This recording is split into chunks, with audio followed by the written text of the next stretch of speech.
Hello, everybody. How's it going? Welcome back to our Wavelink live stream. Today's Friday, and today we're going to be talking about everything Wavelink 3.0. How is everybody doing today? Good morning. That is a lot of energy. How are you, Phil? Hi, I'm Phil from Elgato. I'm here to talk to you today about Wavelink 3.0. It's currently Friday, so please pay attention, sit back, relax, and put away your Relax. phone and put it on mute. Relax? For those around you. Yeah, Relax? relax.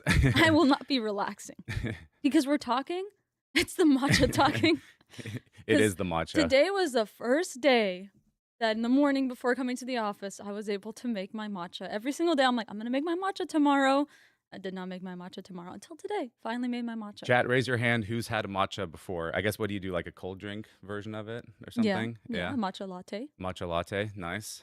Rito doesn't do relax. Okay. Hello, everybody. Alamgard has had matcha. Or no, wait. Go Dogs Full says me. Okay, not me. It's an acquired taste, that's for sure. It's not for everyone. Our Elgato host, caffeine and relaxed. Yep. Yep. I need a new lower third. That's, the whole relaxed part is actually not true. I just downed a whole white monster. It's just off to the side. So this hasn't kicked in yet. Yeah, exactly. In like 5 minutes, it's like a switch is going to flip and then we're going to have a different Phil here. Because, folks, it is Friday. So we are going to talk all about Wavelink today, which I'm very excited about. We have some great demos planned. We have some great guests with us as well, Brett and Yannick, who are going to be joining us in a little bit. And yeah, the streams so far have been great. I just want to say, again, it's Friday. We've been live. We were live on Tuesday, Wednesday, yesterday. You guys have been awesome, showing up every day, asking your questions, the easy ones, the more intense ones, the ones that we maybe don't even have an answer to yet. It's all fantastic. So let's keep that energy up as well today.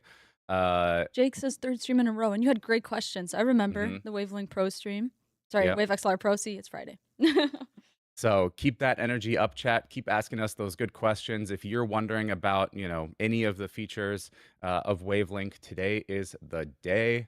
Of course, there's, we've been seeing a lot of your questions already, so we're going to go over all of that stuff. Yep. And we, of course, have the right people here. Again, we have Yannick, who's on our software team, joining us, and then we have Brett, who he was actually here on, what was it, Wednesday, talking about our Wave stuff. So that's really exciting. 4th stream in a row for you. Okay, that's awesome.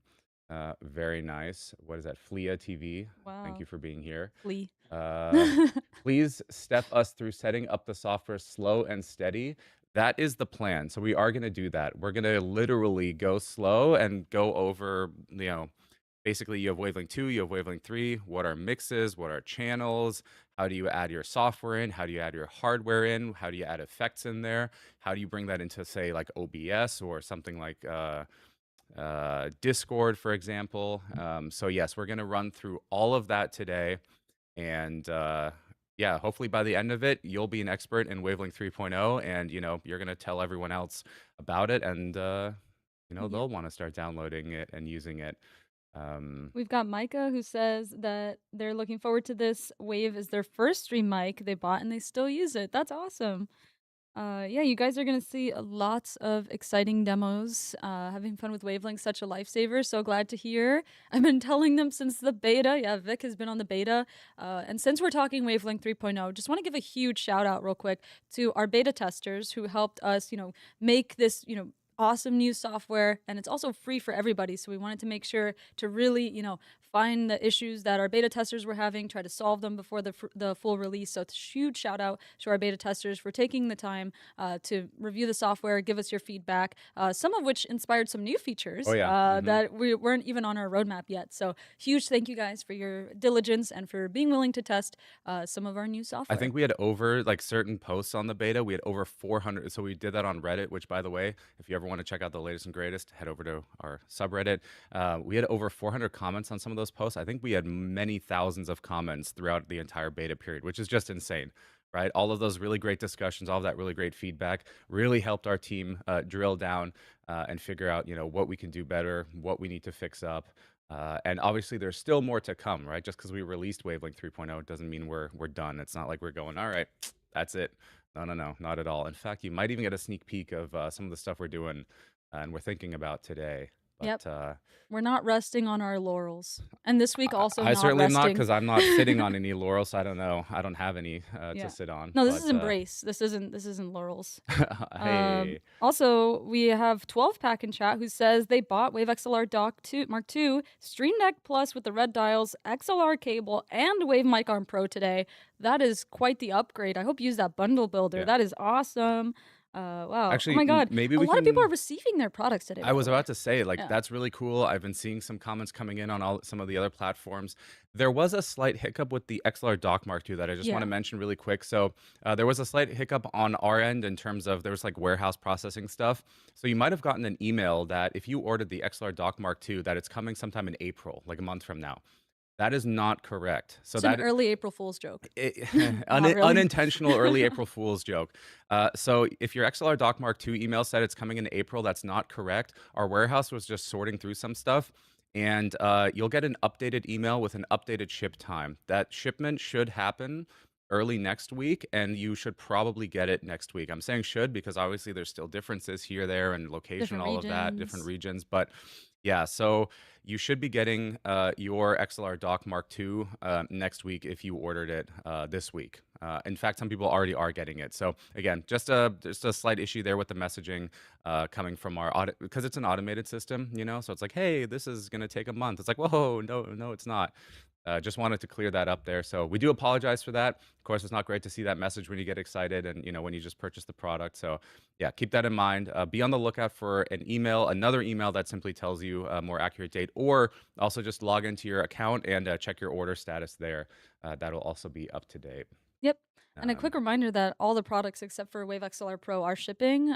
For the US, Wave 3 Mark II will take a little bit longer, but that's I mean like a week or two longer, not nothing crazy.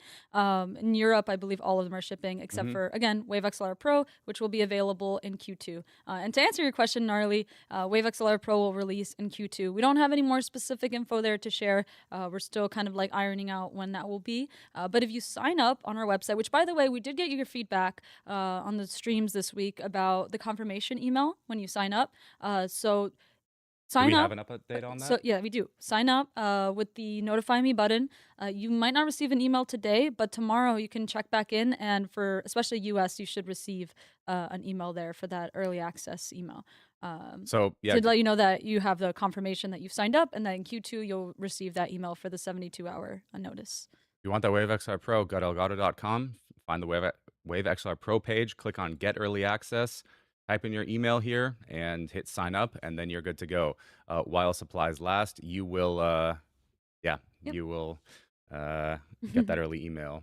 Speaking of early access, some of them got early access to our guests there. Oh, all good, They'll yeah. be joining us in a bit. But first, I wanted to talk real quick about the stream schedule. Another thing while we're what is it? Is the saying like cleaning house? What is it? While we're Huh? is that While is that we're the saying? While we're discussing everything and updates and whatnot. How do you say that now? Now I'm What is thinking, that saying? like, I know. doing I house bet Chris cleaning? No. knows. Chris, do I you know? Well, we're like sorting house. Like, what's that saying for like going through the checklists? Someone in chat knows. Yeah, chat Someone knows. tell Chat's me. smart. So chat, Um, you probably. Is it Cleaning house. cleaning It is. house? Oh no, no, Oh, no. well, we're not getting rid of junk, No. so a housekeeping? Housekeeping? Yes, yes. A little Yeah, bit more housekeeping. On our yeah. Monday stream, we did have a guest cancellation, which is interesting because it kind of opens the door to changing the topic for Monday's stream. So we were kind of discussing before the stream. We're like, oh, what should we do on Monday? Should we keep the same topic of wave heritage, or should we maybe adjust and maybe revisit that later on? So that being said, we do have a poll here, and we want you guys to vote for what we'll stream on Monday.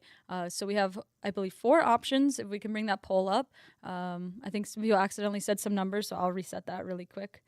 So I think how does this work? If you type like 1 or if you type 2 or type 3, that's your choice then for the poll.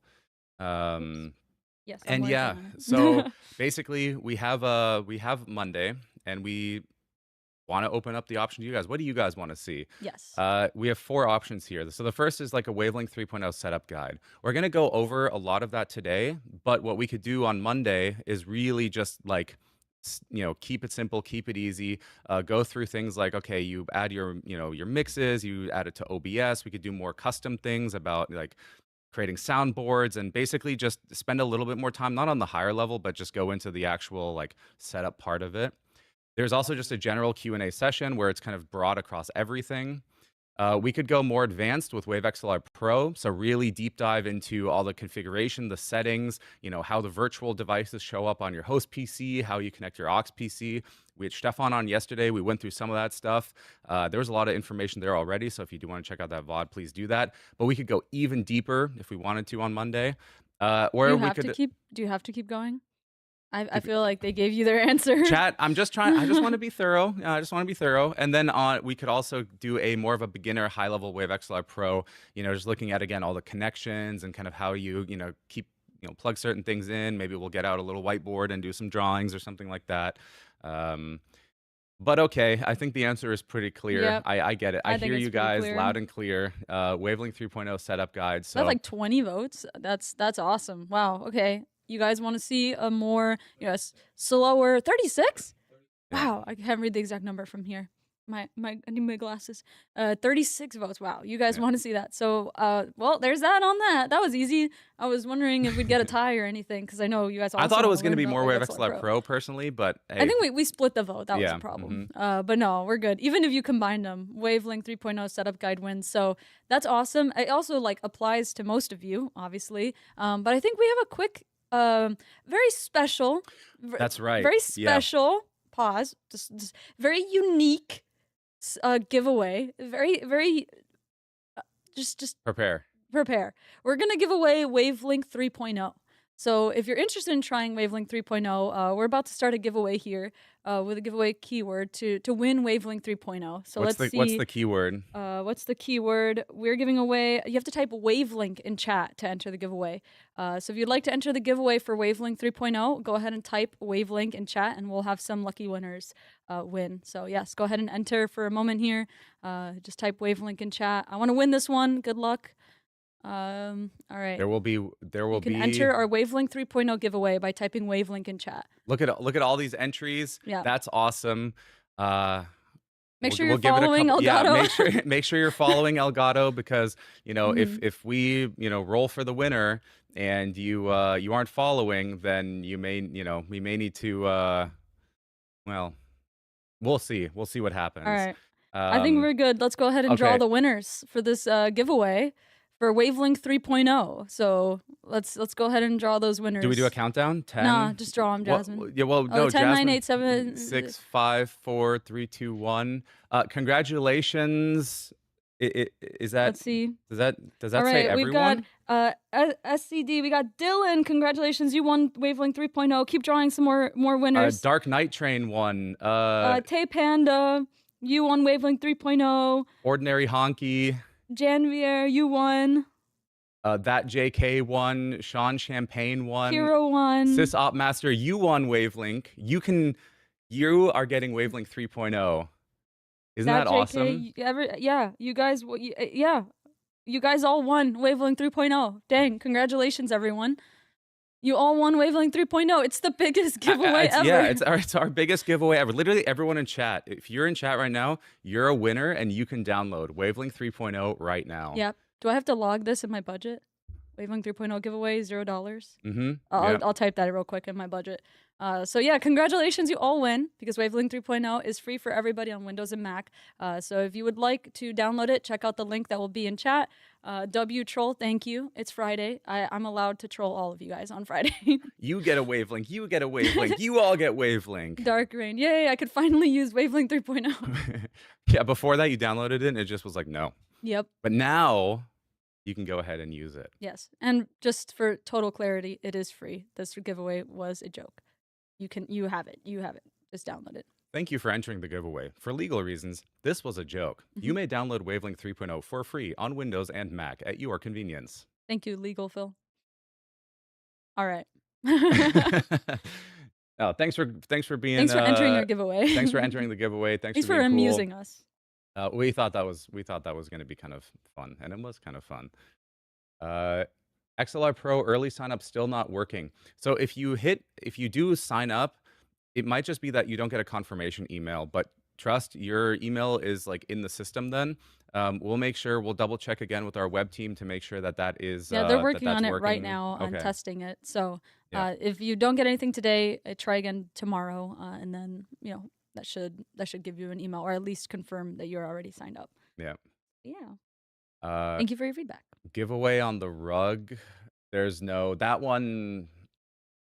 You No, guys keep here like there's these rumors about things that we're doing which we're not doing. I don't know where they're coming from or who's perpetuating them because it's just a rumor. There's nothing happening here. Folks, please disperse. Nothing to see. nothing to see Nothing to here. see Nothing to here. see here. Nothing going on.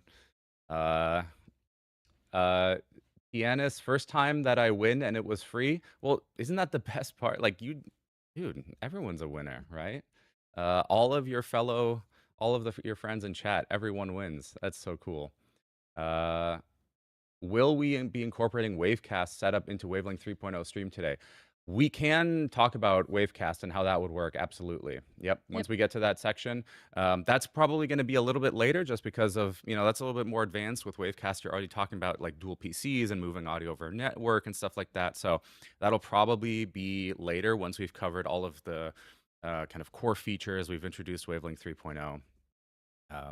But yeah, it's a great question because it also came up yesterday during the WaveX Pro stream, and Wavecast does work with Wavelength 3.0, and there's some cool ways that you can use it. So, yeah, Awesome.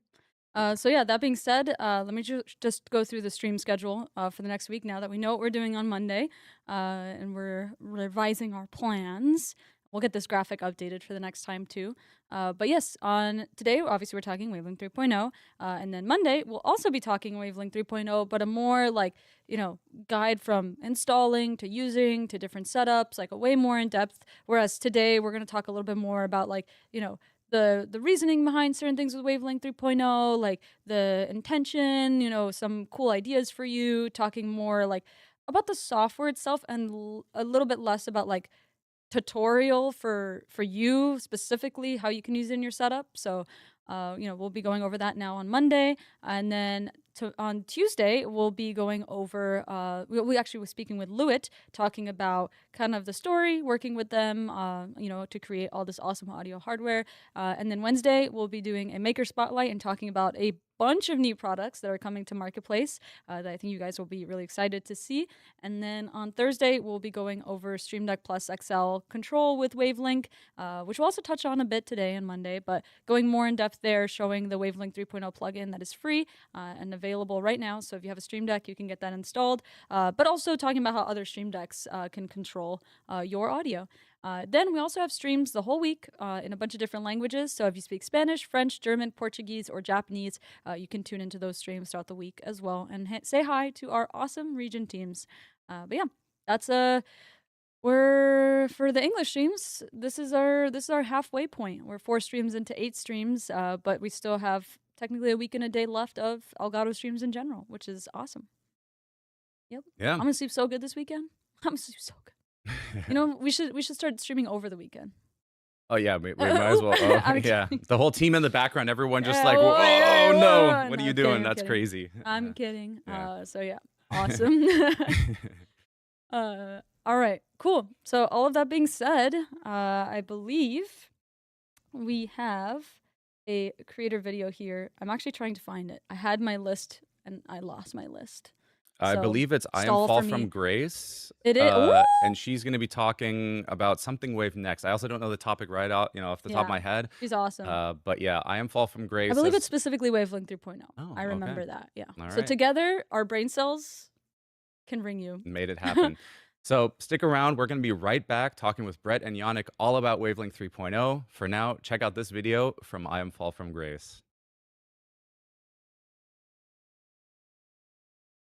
If I could tell creators one thing about why WaveNext matters for their audio, it would be that no matter how simple or complex their setup is, WaveNext will work for them. No matter if you're a single PC, single mic streamer, a work from home professional with only a headset mic, or a professional broadcaster, the software and hardware that we're getting out of WaveNext is completely scalable. Audio isn't a one-size-fits-all, and people's understanding of audio obviously also varies. What's fantastic about the new Wavelink 3.0 software, for example, is how it takes something as complex as audio routing and mixing, and simplifies it in a digestible way for even the complete beginners. Elgato have clearly worked really hard to make this accessible and scalable to ensure everyone is sounding their best. The biggest difference that I've noticed in how I route and mix my audio with the new completely rebuilt Wavelink 3.0 is having more than 2 mixes within the software. I need multiple variations from my own monitoring mix, what goes out of my voice chat mix, and my stream mix. I personally monitor my microphone from my audio interface directly, so I don't want my microphone on my monitoring mix, but I of course need it on my voice chat mix and my stream mix. But then I don't want my friends in Discord hearing my game or my alerts, right? Now that might sound complicated, but it's literally a single click to add or remove an input from each mix. And it's laid out in a way that is so easy to understand at a glance. And you can always check how it's sounding with a single click to listen to that mix on your main output if you need to. Yet again, simplifying something that may otherwise seem overly complex if you're new to the world of audio. My first impressions of the revamped Wavelink 3.0 right off the bat is I love the setup tours. I think this will be a fantastic help for new creators who might not yet have a great understanding of their audio gear. No knowledge is assumed, and you're gently guided through each step without an information overload, even down to the best proximity for the Wave DX. I love seeing the little information buttons that provide short summaries of the settings for people not as familiar with audio terms, such as gain lock, phantom power, clip guard, and low impedance mode. A feature that I also really like is the ability to bundle apps within each channel. This is something that was doable in the old Wavelink. However, I feel like it's a lot more streamlined in Wavelink 3.0 with the ability to search for apps rather than needing them to be playing audio to be detected.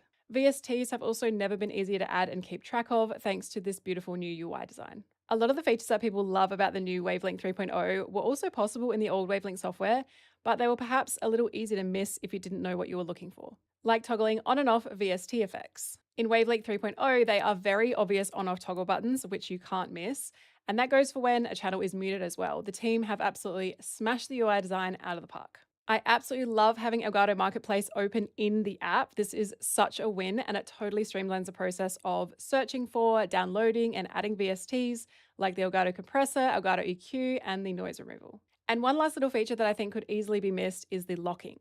We all know that Windows likes to play funny buggers with your audio from time to time, so the lock default input device and the lock default output device are such great additions to Wavelink 3.0 to ensure those devices never change on you. Massive congratulations to Elgato for this epic Wave Next lineup, and for all of you watching, I'm excited for you to get hands-on. Well, let me reposition here. There we go. Welcome back, everybody, to our Wavelink 3.0 overview live stream. That was I Am Fall from Grace with that fantastic video about how she's using Wavelink 3.0. Thank you so much for that. I think we'll look at actually getting these up so that if you guys want to rewatch these again, just because they're so well put together, that you can rewatch these on your own time as well again. But we've got two new folks here that are joining me to talk all about Wavelink 3.0. And we'll start with Brett here. Brett, why don't you go ahead and introduce yourself? If folks were here on Tuesday, I think they might already be familiar with you, but for everyone Wednesday. else, Yeah, or Tuesday was Wednesday, the yeah, launch day. Yeah, the days are all out of whack this week. true. Hey everyone, Brett here. Yeah, this time talking about Wavelink 3.0. And so I am on the tech marketing team. I work with Phil a lot, and my main responsibility is making video content that goes on YouTube or making little clips for the other teams to use. And yeah, I've been living, breathing Wavelink for the last 2 months, 3, 4, maybe a little more than that. So excited to talk about Wavelink today. Here's a little And thanks for insider. having me back. Absolutely. And here's a fun little insider thing. If you go on like the Wavelink 3.0 product page or almost any of the other ones for our Wave devices, and you see like screen recordings of Wavelink there and the UI and it's like doing stuff, pretty much all of those clips are from Brett.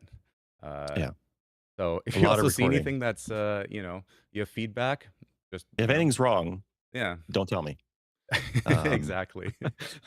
Just drop it in the chat and we'll get right on that. But okay, and then we have a new face here that I think I don't know, Yannick. I don't know if have you ever been on a stream before? I think you have, but quite a while ago. We have Yannick. Yannick, welcome to the stream. Who are you Hi. and what do you do? Yeah. Hi, I'm Yannick. I'm a software manager here at Elgato for oh man, it's almost 5 years now. And I'm in charge of most of the audio software products we have. Um, yeah, thanks for having me. Awesome. Well, welcome. I think you and your team have been, I mean, instrumental in bringing Wavelength 3.0 to life, right? That was all you guys? That was all us. Yes, the good Yeah, it's been and the bad. quite a labor of love.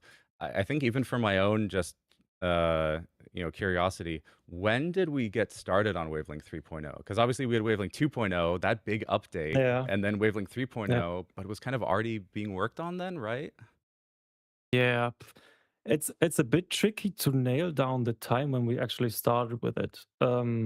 Like I think like the request for more mixes is what kicked it all off because that was something that was super clear like years ago, and I wanted to do this honestly as one of my first updates when I got on the team.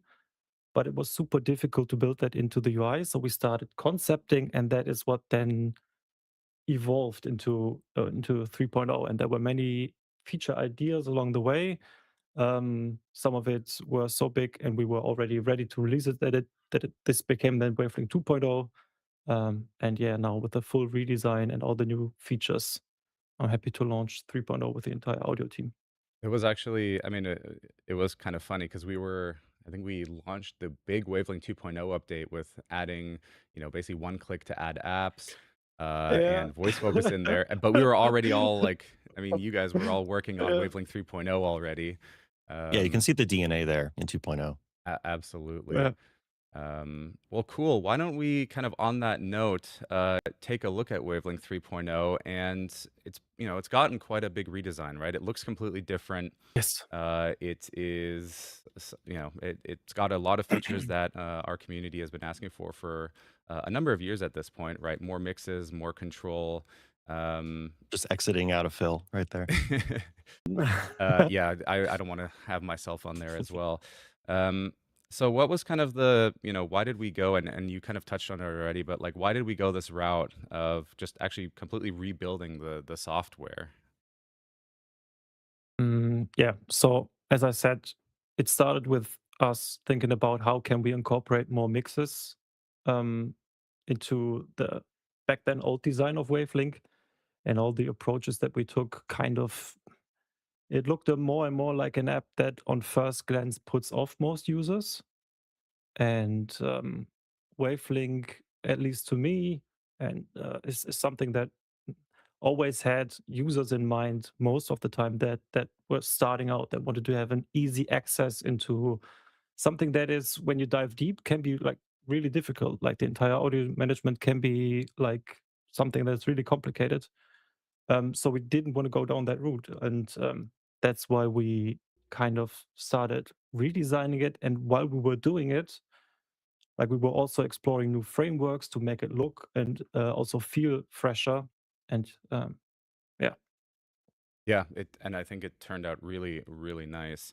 Um, for just for the example here, if I look up, I can't type anymore today. Wavelength 2.0, the current version, this is Mhm. kind of what it looks like here today. Whoop, Whoop, go back spoilers. to this one here.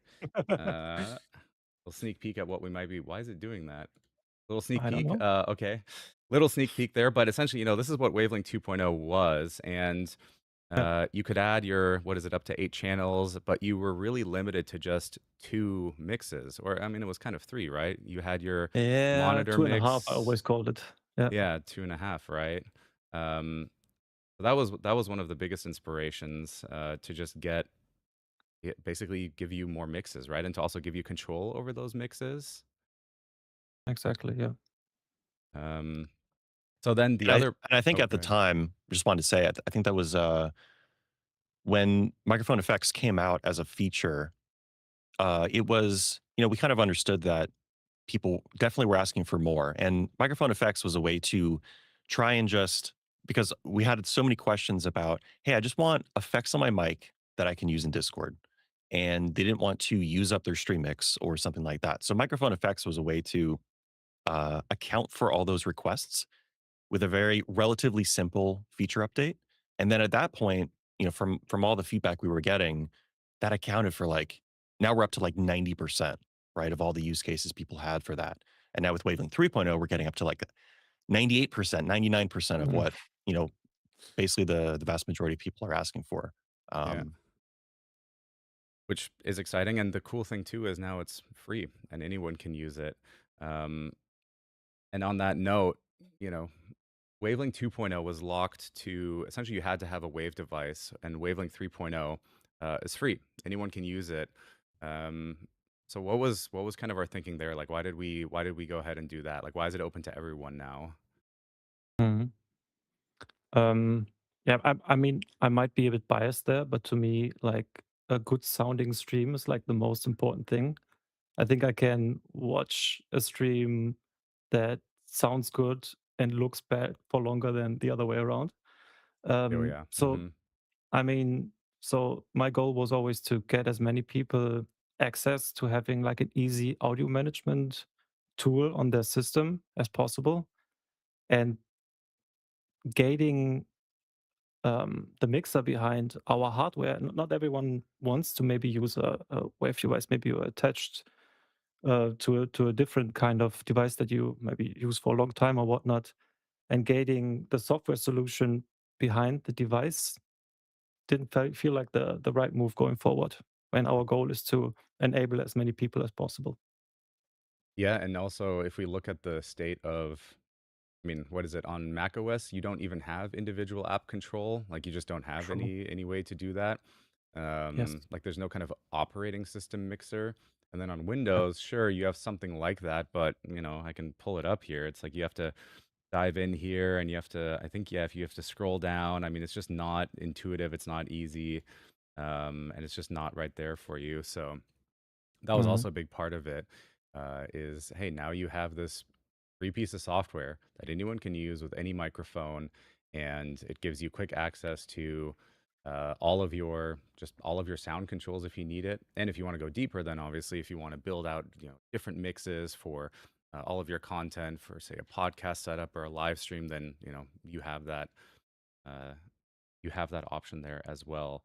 Um, so yeah, Wavelength 3.0, if you are watching right now and you weren't aware, you didn't know, Wavelength 3.0 is free. You can download it right now. You do not need an Elgato microphone connected. In fact, we had a little bit of fun with this. Um, if you are on the Wavelength 3.0 page, uh, you can, like, let's say you have a Shure mic. Just type in Shure. Oh, check this out. It works with any Shure mic. If you have I don't know, like an Astro headset. Oh, check that out. It works with any Astro headset. Uh, Yeah. Obviously we're a little bit on the nose here, but like that was the point. Mhm. Is obviously questions about compatibility are always coming in. If you have a Focusrite interface, then it'll work with that as well. So uh, you can probably type in the product or brand that you have, and in 99.9% of cases it will work with that device. um, yeah, if it so shows up in Windows as an audio device, good chance it's gonna work with Wavelink. yeah, exactly. So let's go through some of the features here, and then we'll actually dive into the software. I think using the Mhm. product page here is nice because it gives us kind of this like little template to follow. Um, but first and foremost, what is Wavelink, right? It's an audio mixer, and it's also for audio processing. Mhm. Brett, maybe you can talk a little bit about those two. Like, you have the mixing side and basically channels and inputs. You have the audio effects side. So, what Mhm. what can you kind of do with Wavelink there? So first off, Wavelink is we call it this audio mixing and processing powerhouse of an app. I think that's the wording I used in my video. So with Wavelink, if you want to change how audio sounds, or you want to combine different sources of audio together to use in something else, like another app, I mean, we talk about streaming a lot, so let's use streaming as an example. If if you want to combine your microphone, your game audio, music, sound effects, all that stuff, Wavelink can take all of those, combine it together, and then send it off to OBS to be streamed or recorded. Now, what's special there is it's not about just combining it, it's that you can control the levels of each of them independently so that For example, typically you want your voice chat to be a little louder than your game because you want people to understand you or the people you're playing with. And then also maybe you don't want your sound effects to be super high. So you pull down game and sound effects so that voice chat is a little bit louder. And you can do that with Wavelink. But then secondly, Wavelink allows you to add audio effects onto those sources. So I think an example we used in our video as well is you can add a limiter to your game channel. And a limiter, we don't have to go into all the technicals quite yet, but it basically prevents it from getting too loud. It's a really simple effect. So you can make sure your game, if you're playing something like an action game and there's an explosion, that is going to be capped and won't be too loud. So you can apply these enhancements to the audio going into Wavelink, and then you control how loud they are, and then they're mixed together and then sent off to Discord, OBS, Zoom, whatever that accepts an input. So it allows you to have a lot more control than what the destination app necessarily provides. Yeah, and there's been many tools out there that have done something like Wavelink even before Wavelink was around. There's apps like Voicemeter, there's the Equalizer APO, and all of these apps are fantastic, obviously. In fact, they're all still around, right? With Wavelink, we really focused on making sure it's easy to use and it works within your workflow, and that it's easy to just you understand. You go in, okay, I want to route this there, I want to route this there, I want to process the audio like this, and boom, you're done. Uh, but at the same time also giving you power to do quite powerful things that, again, something like an equalizer APO or some of these other plugins, they're pretty technical. You have to kind of get into the weeds of installing stuff, and they have a lot of knobs and dials that can be a little bit scary. And so we wanted to just make that simpler, make that easier. So if all you want to do is apply a VST effect to your microphone and literally do nothing else, well, you can actually use Wavelink like that, and we'll show that in a bit here. If you do want it to, manage your entire creator audio workflow, then you can do that as well, right? It's got that ease of use there, and it's also got that power as well. As a Of course, small, yeah. as I just wanted to mention, like 12 years ago, 13 years ago or something, I used to do voice meter tutorials on my personal channel, long before Elgato. Hmm. And now I'm doing videos about Wavelink. Yeah, I guess it's in my DNA at this point. yeah. And of course, Voicemeeter is still fantastic, right? It's got a lot of pro features, and you have a lot of flexibility with that app, but it also comes with that overhead of having to learn what does it all do, and it's actually so feature rich that it might be a little bit overwhelming. So that's where Wavelink comes in. Um, of course, there's also Stream Deck integration, which we're also going to talk about. I think Yannick, we redesigned like the entire Wavelink plugin and like reworked it, Yep. right, from a visual perspective, and even the features and functions. Yep. Yeah, that's true. I always admired like those old analog mixers, so that was kind of the inspiration for the visuals of the updated plugin. And yeah, to me, the old one kind of looked a bit flat, and the new one really feels more like an audio device. Like if you put your actions on your Stream Deck, it feels like an audio controller rather than just a flat slider controller. Yeah, absolutely. Okay. Is there anything else on a higher level that we want to go over? Because otherwise, I think chat, we can just Oh, dive right in. Or maybe yeah, there's let's dive questions. I in. don't know. Burrito's also on the side here, making sure we have all of our questions taken in. So, are there any questions already, or should we just jump into it? All right. I think we are going to take some questions then before we dive into Wavelink and show you guys how Mhm. to kind of Yep. how to start it. Let's quickly look at some questions. All right. First, easy, quick one. I'll answer that. Gnarly asks, "Are these streams on YouTube?" Yeah, you can check out the VODs and the streams on YouTube. The VODs are also obviously here on Twitch. So if you want to rewatch anything later on, you can feel free to do that there. Then we have Tier, who asked, "Does Wave XLR Pro work with USB microphones?" Just want to quickly answer Yeah, that. sure. The simplest answer is no. So WaveXR Pro connects to two computers or a computer and a console. But if you have another microphone that you want to plug into like the WaveXR Pro, that doesn't work. You would just plug the microphone into the same computer with the WaveXR Pro and then use Wavelink to combine your audio there. Okay. DJ says, I love the idea of Wavelink 3.0, but I have Wavelink 2.0 set up just how I like it for streaming. Wait one second. I think I can see it on there. And how I like it for streaming and chatting in Discord. Would love a guide on how I could reproduce the setup using Wavelink 3. Well, you're in the right place. I think today is where we're going to show you that, or at least maybe not your specific setup, but you'll have enough of an idea. Sure. You know, you'll be familiar with mixes, you'll be familiar with channels, and then you can go ahead and just rebuild it. Yep. We Yeah. also have an Explorer article that just came out yesterday about making that transition. So you can check that out on Elgato Explorer. Yeah. Hood asks, what exactly is voice chat mix? There was actually a few questions about this, so Okay. I figured we could talk about it real quick. Yeah, the voice chat mix in Wavelength, well, and this kind of goes, excuse me, into what Wavelength 3.0 is and does. Because in Wavelength 3.0, you can create up to 5 mixes and name them however you want and do with them sort of whatever you want. So the voice chat mix is simply one that maybe you add that into Discord and it's your microphone, and maybe it's something like Stream Deck for a soundboard. Or maybe you even want to add some other stuff in there. Or maybe that's the mix that actually you separately bring that into OBS somehow because you want some more control there. It's really up to you, and we'll jump into all of that. So don't worry. We'll explain how these mixes work, and I think you'll start to see not only how easy it is to set up, but also how much flexibility you have because we show you a lot of stuff and obviously our marketing material and our videos, but you have total control here over kind of layout and where stuff is going and the naming of it all. All right. Then we have a question from Dragon. Does Wavelink work with a 2 PC stream setup? Yannick, you want to take that one? Technically, it does. Yeah, you can install it on both of your PCs. I think if the question goes more into bringing audio from one PC to the other, then Wavecast is the product you're looking for, or maybe an XLR Pro where you can connect both of the PCs via the hardware mixer in between. So technically, the answer would be yes, it is. Yeah, I Okay. think in that particular instance, it also depends. There's multiple solutions that Wavelink fits in there. Mm. Wavelink we'll show it a little bit later, but can send stuff through hardware outputs as well. So there's a few different options without going too far into it.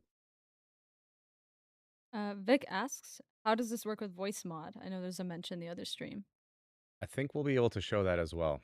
We also have some exciting news on that front next week, so you'll have to stay tuned for that. But we can also show, actually, I don't know if I have voice mod installed right now, but I think we do. I'll just go ahead and we'll see. Maybe we can get that still configured and set up. But either way, from a conceptual standpoint, I think we can definitely show how it works with voice mod as well. So, yeah. We have a question from Abrador that asks, Phil, can you move the mic from under your chin? Okay, listen. All right, chat. I need you guys to help me out here. I don't know why I do this. I feel like if the mic is here, like it's covering me. So what I tend to do is I put the mic lower, you know, to the point where I'm kind of speaking over it. I guess people next to me, internal people at Elgato are like, you got to move your mic up. So chat, just, I'm reading it. If you guys are like, just type like mic low or something, or I'll fill set up a mic poll low. for later, which one's right, and then you'll just see the votes just flood in for The reality in is, does front it of you, sound not good? under you. The real question is, does it sound good? Because if it still sounds okay, then Chris, can I get an answer on that? does it sound okay if I'm talking? It sounds better better now? now. Okay, All right, okay. let's go. All right. You're So, welcome, yeah. chat. I got you guys. Then a real question. True asks, can any of these settings in Wavelink be controlled or read through OSC messages? OSC, no. The only control at the moment in terms of external control is through, on Windows and Mac, it's going to be through Stream Deck. And then on Mac, we actually did just recently add app intents, or basically shortcuts. So you can do things like, basically ask Siri, set my stream to 50%, and it will know. You have to set it up beforehand, so it's not entirely automatic, but you can essentially then talk to Wavelink, which is pretty cool. So that's available on Mac. Okay.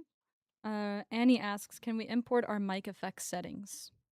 No, you can't. So I think maybe there we also start talking a little bit about that experience of going from Wavelink. I don't know how many more questions there are, Yeah, I but got I one think more quick that's one. one more quick one. Okay, and then yeah, I think we'll talk about the experience of moving from Wavelink 2.0 to 3.0 because that's going to be new for everyone here if you are on 2.0, and then we'll dive into it. Okay. Um, Zine asks, is it possible to use Wavelength 3.0 with a GoXLR Mini? Sure, I think so, Yeah, right? Yeah, technically. just an input, and also I guess an output. So yeah, that's the really cool thing. You can add anything. You can add any input, add any output. Makes it super powerful and versatile. Cool. Okay, then we took some of your questions. Keep asking your questions though. What we're doing here is we're batching them up a little bit. So we're gonna just, take a couple minutes now, go over some stuff, then we'll do some questions again, then we'll go over some stuff, right? So we're gonna keep going back and forth. Um, I think the first thing to talk about here is for all of you that are on Wavelink 2.0, we've seen a lot of questions about going from Wavelink 2.0 to 3.0. Do your VST settings transfer? Do your basically your mixes transfer? Or essentially the three that you have. Do your inputs and basically does the entire configuration transfer over? And I think Yannick here uh, can get you a pretty good answer on that. Yeah.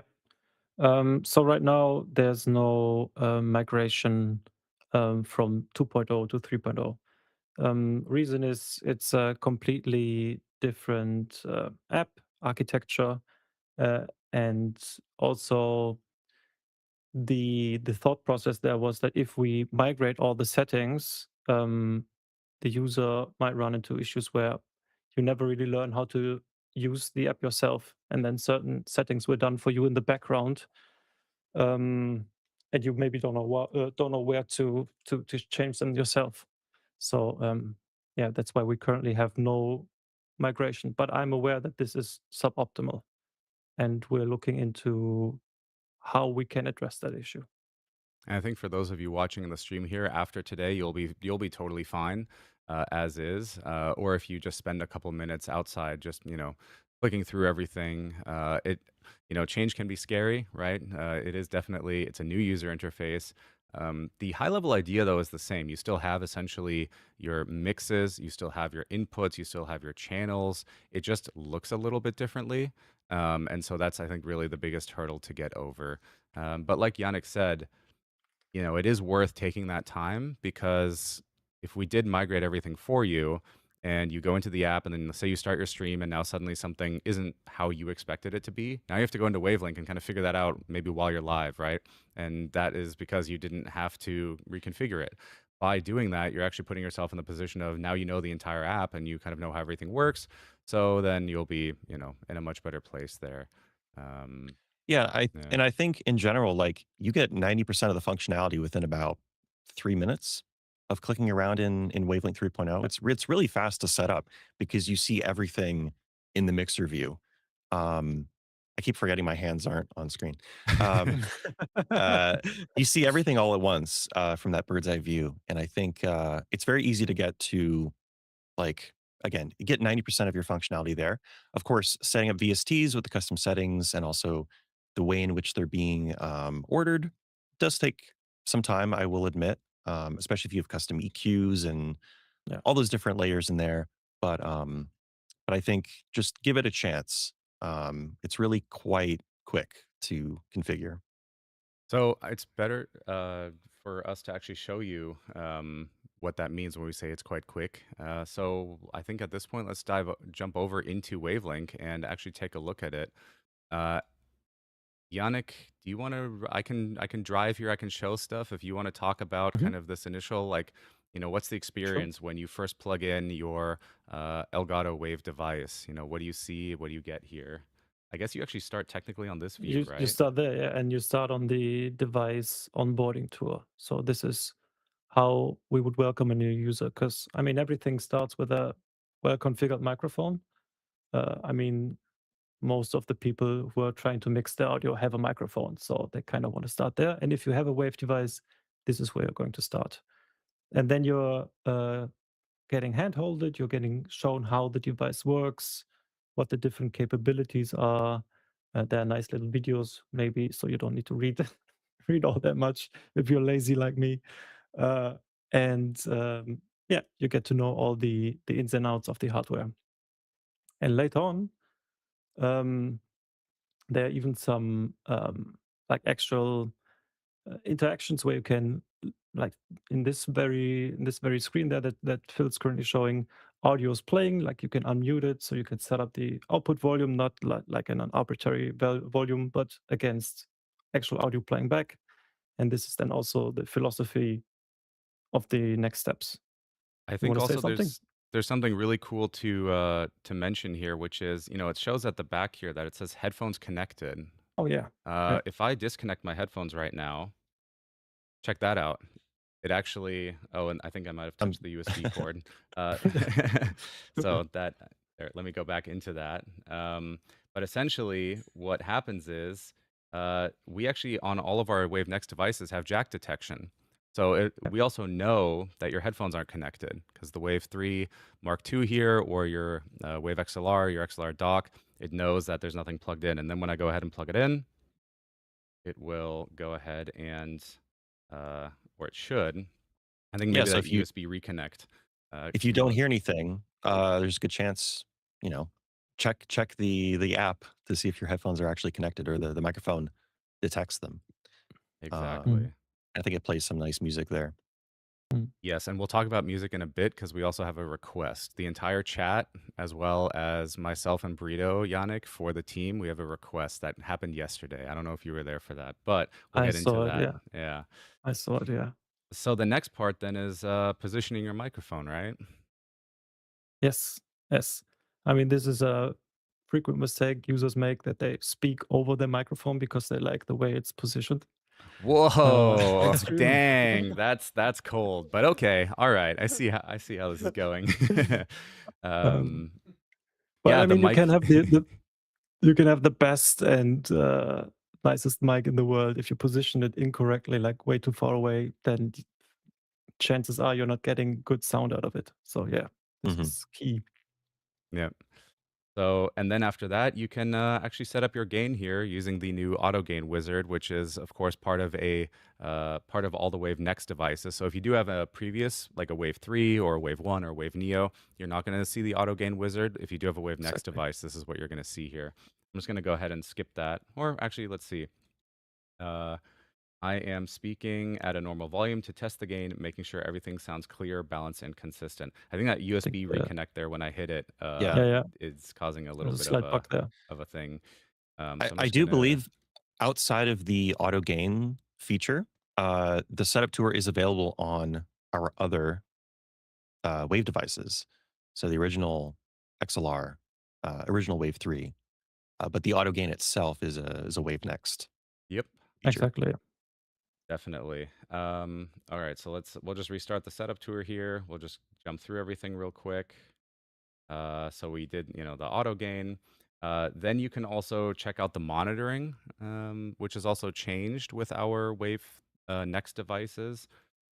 Just the way that that works. You can choose direct monitoring if you don't want the new VST insert feature in there, if you want that low latency.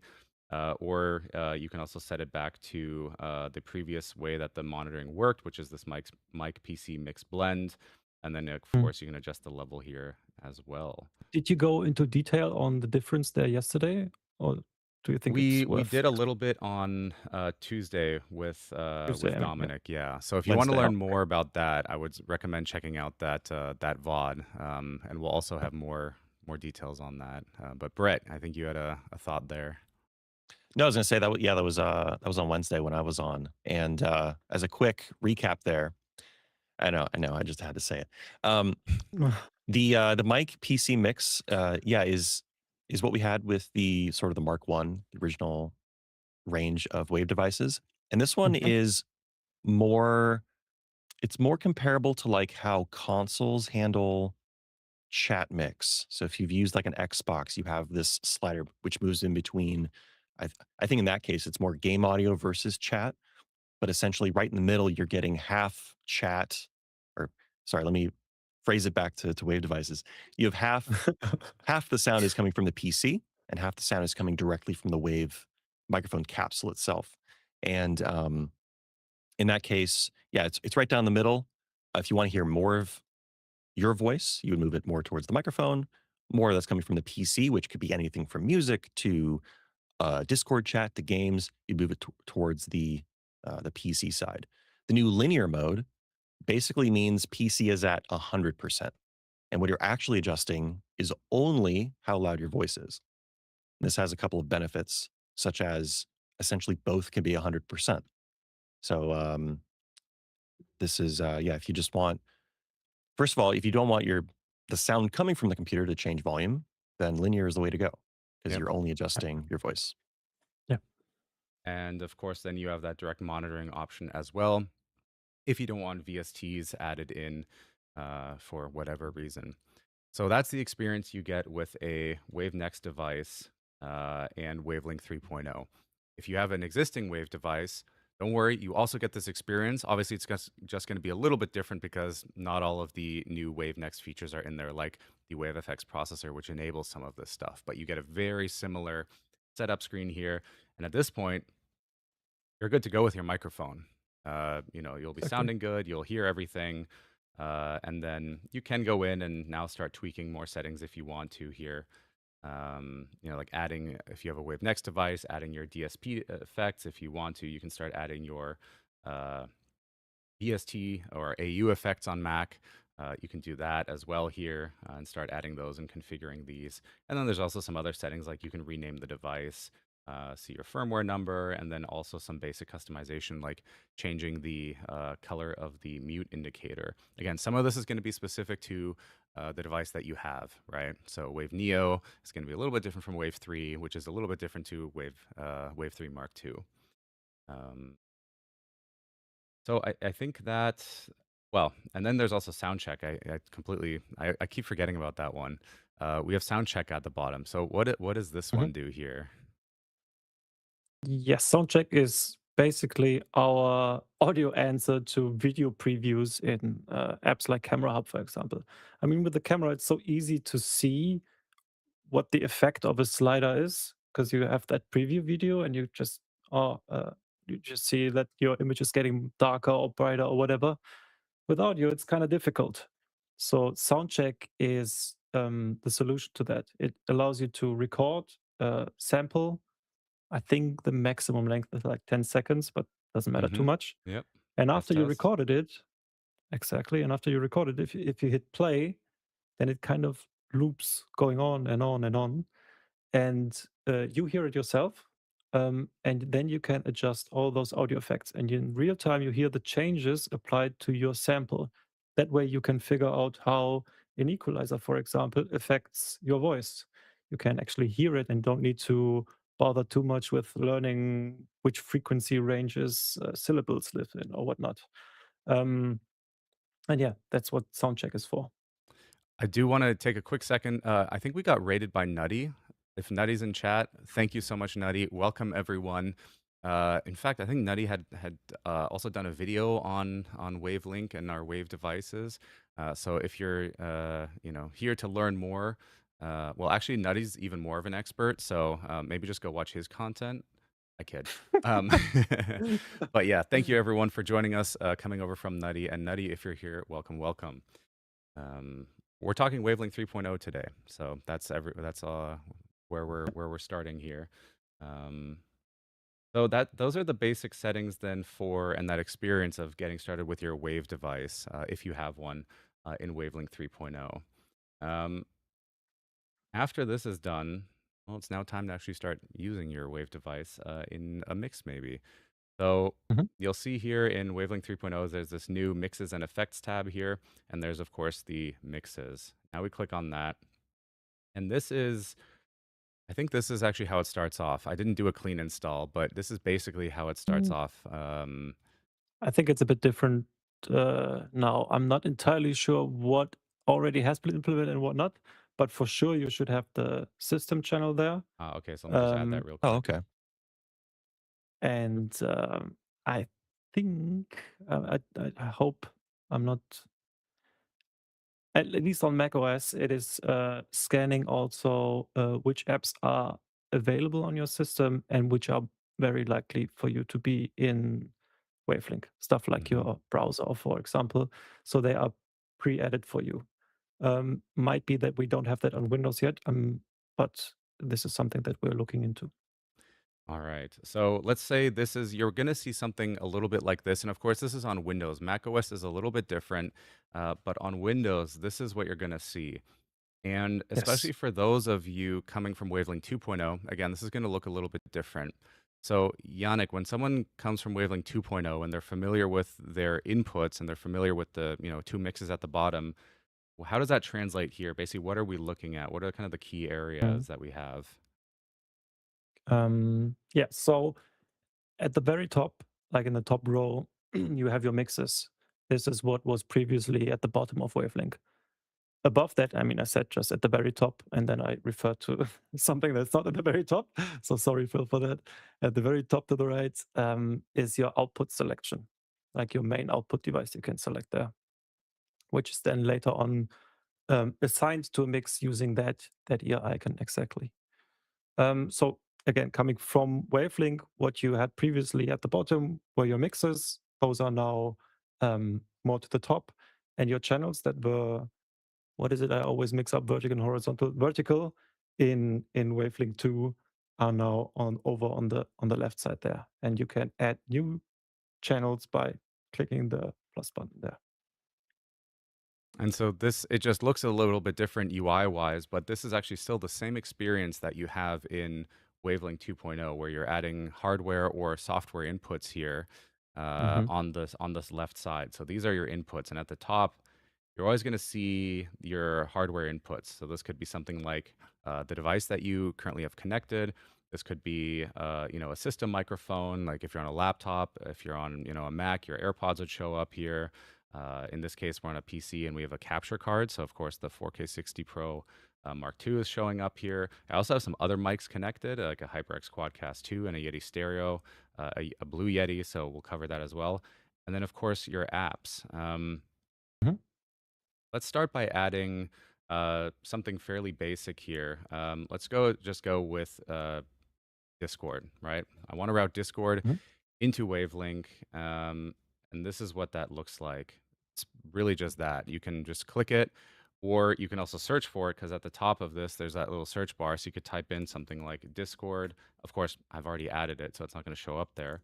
Or Spotify or a game. I think I have Hades on here, right? You can just simply type it in because this list shows you everything that's on your system, all the hardware and all the software that you have. And what's really nice about this is it used to be that only apps would show up here that have actually played sound. But of course, that's annoying because if, let's say, you have a game that you want to add, well, you have to essentially launch the game, add it into Wavelink, and then and then you can see it in here. But now we can simply go in here and add games, add apps, even when they're not running yet. So that way, the next time you launch them, they will, go into Wavelink. Yeah, you can basically do it in bulk, all in one step. Yeah. Exactly. And so Fun thing about that, Brett, is or Phil, is that this looks like a super tiny feature, right? Just show everything that is installed on the PC. But the way Windows handles audio, this was pretty complicated to get right because sometimes selecting a process that is on your system doesn't necessarily have an audio process that has the same name. So there might Mhm. be mismatches. Yeah, just wanted to mention that this sometimes a feature looks like super easy to add, but under the hood it can be really complicated. And this was one of those. yeah. Yeah. So that's a very basic example of adding an app into Wavelink. And actually, at this point, want to move over to first channels because I think the way to think about when you're setting up Wavelink 3.0 is basically what are the mixes that you want first, and then you can add all of your different inputs into those mixes. And so with Wavelink 2.0, again, you were able to use essentially there were three mixes. There's the monitor mix, there was the stream mix, and there was the mic effects mix. This is what we currently have right here as well. We have the personal mix, which is essentially the monitor mix, and then we have a stream mix. Pretty simple.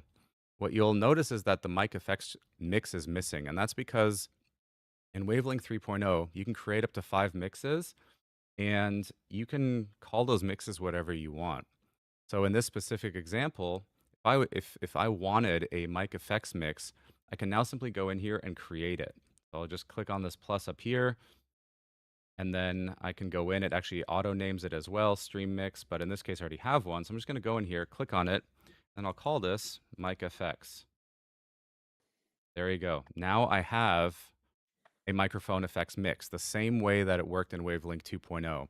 But there's nothing routed into it yet, right? This mix is currently empty. There's nothing going into it. I could then go on and create 2 more mixes. You know, maybe there's one that's a VOD track. So you have your stream, which has your music in it and everything else.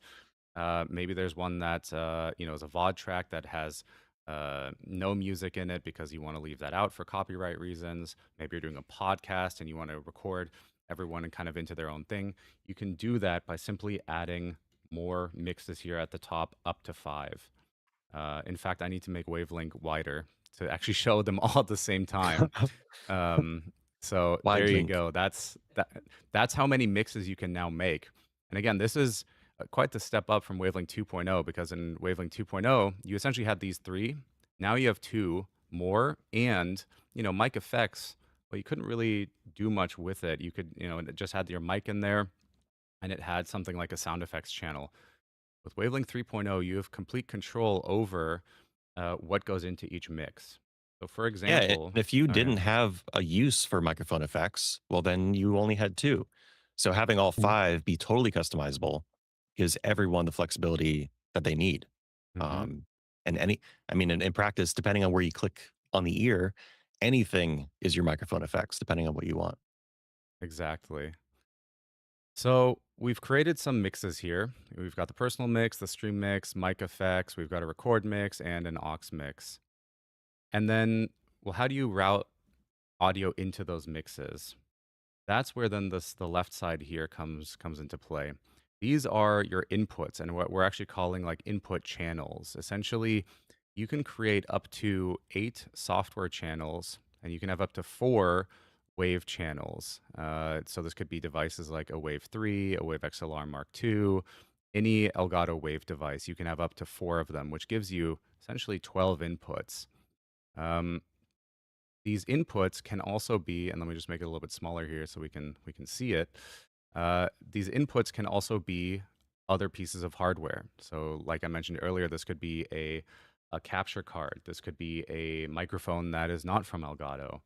Um, Something to keep in mind is that will take up one of those 8 channels. So let's say you wanted, you know, another microphone that's not Elgato, and you wanted 7 other inputs. Then that's what it's going to look like. If you then wanted to add a third microphone, essentially, you would have to remove one of your channels. But so how does that work in practice? Well, let's go in here and let's just configure a couple more inputs. So I'll go ahead and add Spotify. And also let's add a browser like Chrome in here, right? It should be showing me Chrome, or did I already add it? Oh, it might be under there. That's a fair point. You know what? We'll just do Microsoft Edge. That's fine too. So we now have a couple inputs in here, you know, music, browser, Discord. And now to simply add this to a mix, you just click on the mix that you want to add it to. So for example, here, I want to hear it in the headphones. So I'm just going to click on add channel to mix. Now Discord is going to the headphone output of, you know, whichever device you have selected there. Now you do the same for Spotify, and now the same for Edge. Now we could go to the stream mix, and same thing there. You want Discord to go to the stream mix, you want Discord, or you want music and Spotify to go to your stream mix, and you want your browser there as well. And then of course we can keep going. You want your microphone to go to mic effects, but actually remember, this is microphone effects. You may not want, you know, your Discord chat to go back into Discord, because then it would create kind of a loop there.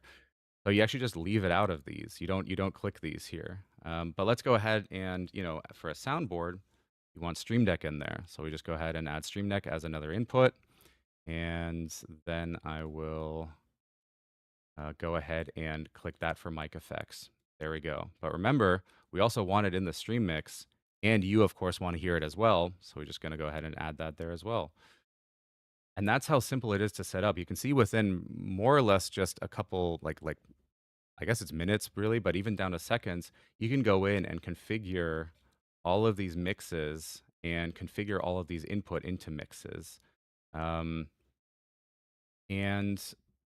so that's really where the power of Wavelink is. You have this flexibility, this customization here of renaming your mixes. You can even drag and drop them around. So if you want to have one that you can, it's a little bit easier to see.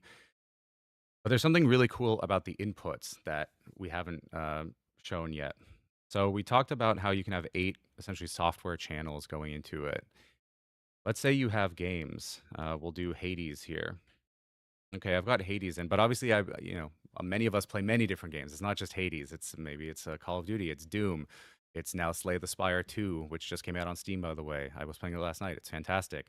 There's many, many, many games, but you only have 8 channels. So that's, how does that work? Well, what's really cool is for software channels, you can add as many inputs into one channel as you want. So what you could do is you could go into Hades here and you could, first of all, you can rename channels, which is cool. So I'll just call this games, right?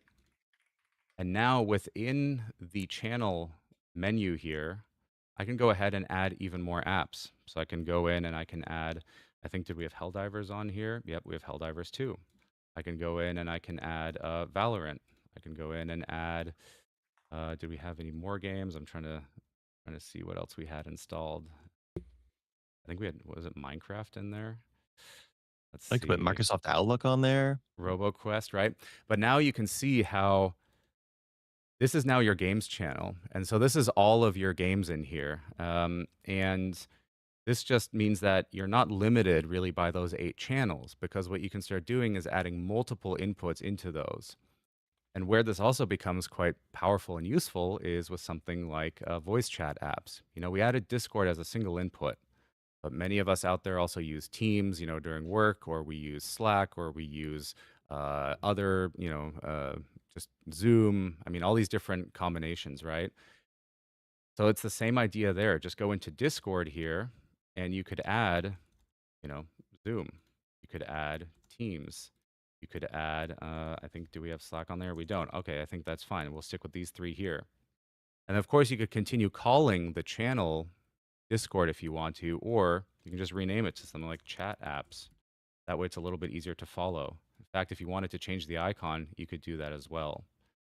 And so check this out. Now you have this incredibly powerful routing where, your chat apps are going to your personal mix, they're going to your stream mix, they're not going to mic effects.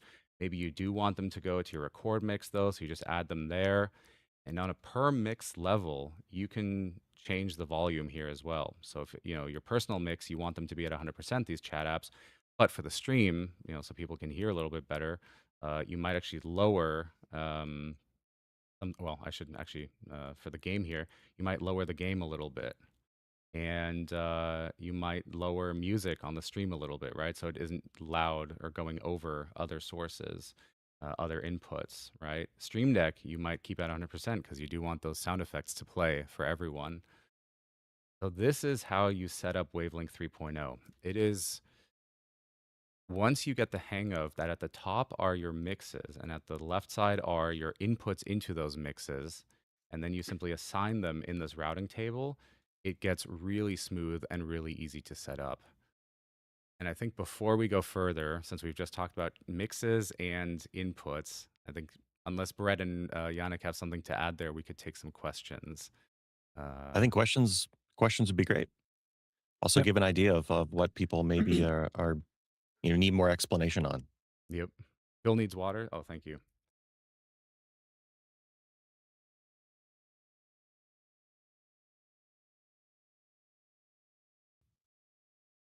Because I also would like them to be seen.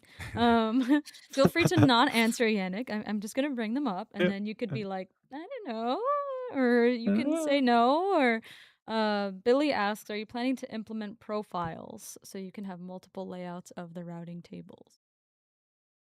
This is actually something that we have discussed. Yes, it's nothing that's pretty far along the line, but it's surely on my radar. Yes. Okay. And then we have a question that, or not. I also just generally to bring it up. Somebody mentions that they're having some delay with Wavelength 3.0, and that 2.0 had an option for decreasing delay. Will that be implemented into 3.0? Yes. So we are aware that latency with 3.0 is an issue. It is a byproduct of other features that we wanted to enable users to experience. And we are working on bringing back the low latency mode from 2.0. It just didn't make it into the first release. And yeah, but it's something we're looking into.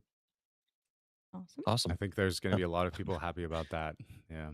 We'll be looking at every update to see when that comes in. Yeah, I mean, something to consider with Wavelink 3.0 since it is a complete redesign. I mean, look at Wavelink 2.0, or sorry, Wavelink before 3.0. The Wavelink that you got in 2020 is completely different than the Wavelink pre 3.0 that you have today.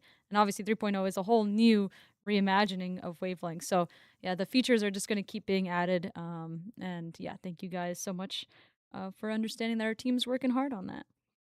I just wanted to bring this up because it's fun. Ginger says they're hoping to upgrade their mic setup with Wave DX and XLR dock for Stream Deck Plus. That'd be great. If you have any questions, Nice. you should ask us.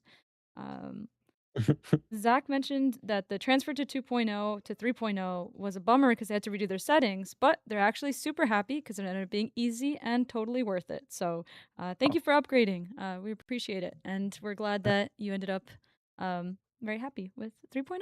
There's also features which we'll be able to show that do make it a little bit easier. One of those being like import to Stream Deck. That actually also takes care of a lot for you once you've configured your mixes. So we'll show all of that in a bit as well. I'm sure some ears just perked up in chat and they're probably looking Mhm. forward to that. Gnarly says, can I have both just in case 3.0 isn't for me? You can have them installed side by side, yes. But the moment you install Wavelink 3, you cannot run 2.0 for that time.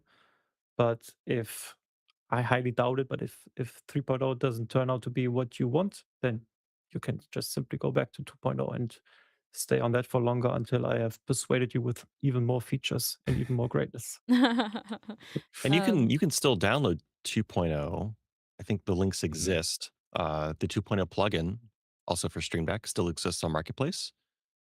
So if that's your cup of tea for now, you can still do that.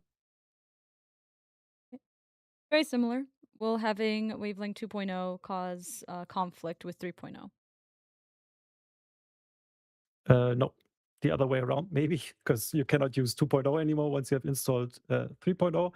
And there is a caveat currently if you have them installed side by side and then you want to fully transition over to 3.0 and uninstall 2.0, it gets rid of some of the drivers that 3.0 is relying on. So you then have to restart 3.0 until you got those drivers back. 3.0 is automatically setting it up for you, though. We have a Explorer article that also talks about this, and in that article, we do say that our recommendation, our suggestion is that if you're looking to make the move to 3.0, that you do just for the absolute cleanest experience to make sure that everything is just good to go, uninstall 2.0 and then install 3.0. And that at that point, I think that'll be the easiest for everyone here. Again, it can be a little bit scary just because you're going from, something that's fully set up to not set up. But I think what we've shown here is that you'll get up and running really, really quickly. And once you take the time, like that one person said who we had come on, their message, yeah, maybe you're hesitant, but I think Wavelength 3.0 is just so awesome that you're going to want to stay on it anyways. Yeah, absolutely. I think once you spend those few minutes exploring it, exploring the setup guide or the setup tour for your Wave microphone, and poking around the UI, I think you'll find that it's quite a lot easier uh, than you might think. Yeah. Dusty asks, Speaking of, oh, go ahead. oh, sorry.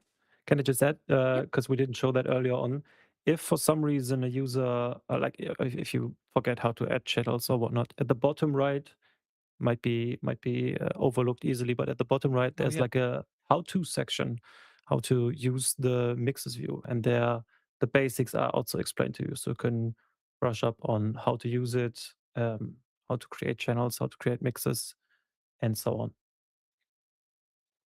Dang, that's clean. That's really nice. At the bottom right here, you can, and it's got a little check mark there to show that you've gone through everything. So there will be a quiz afterwards.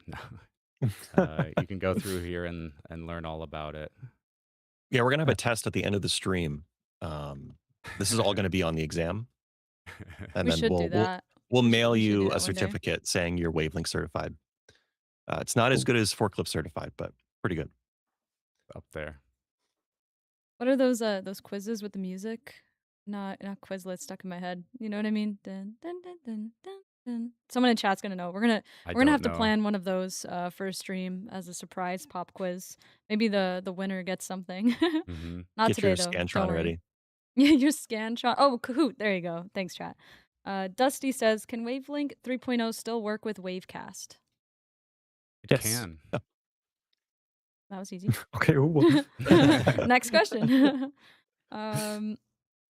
Old Wanderer asks, can mic effects be applied to the mic layer to be used directly as an input into streaming software instead of only applying once the mic is added to a mix?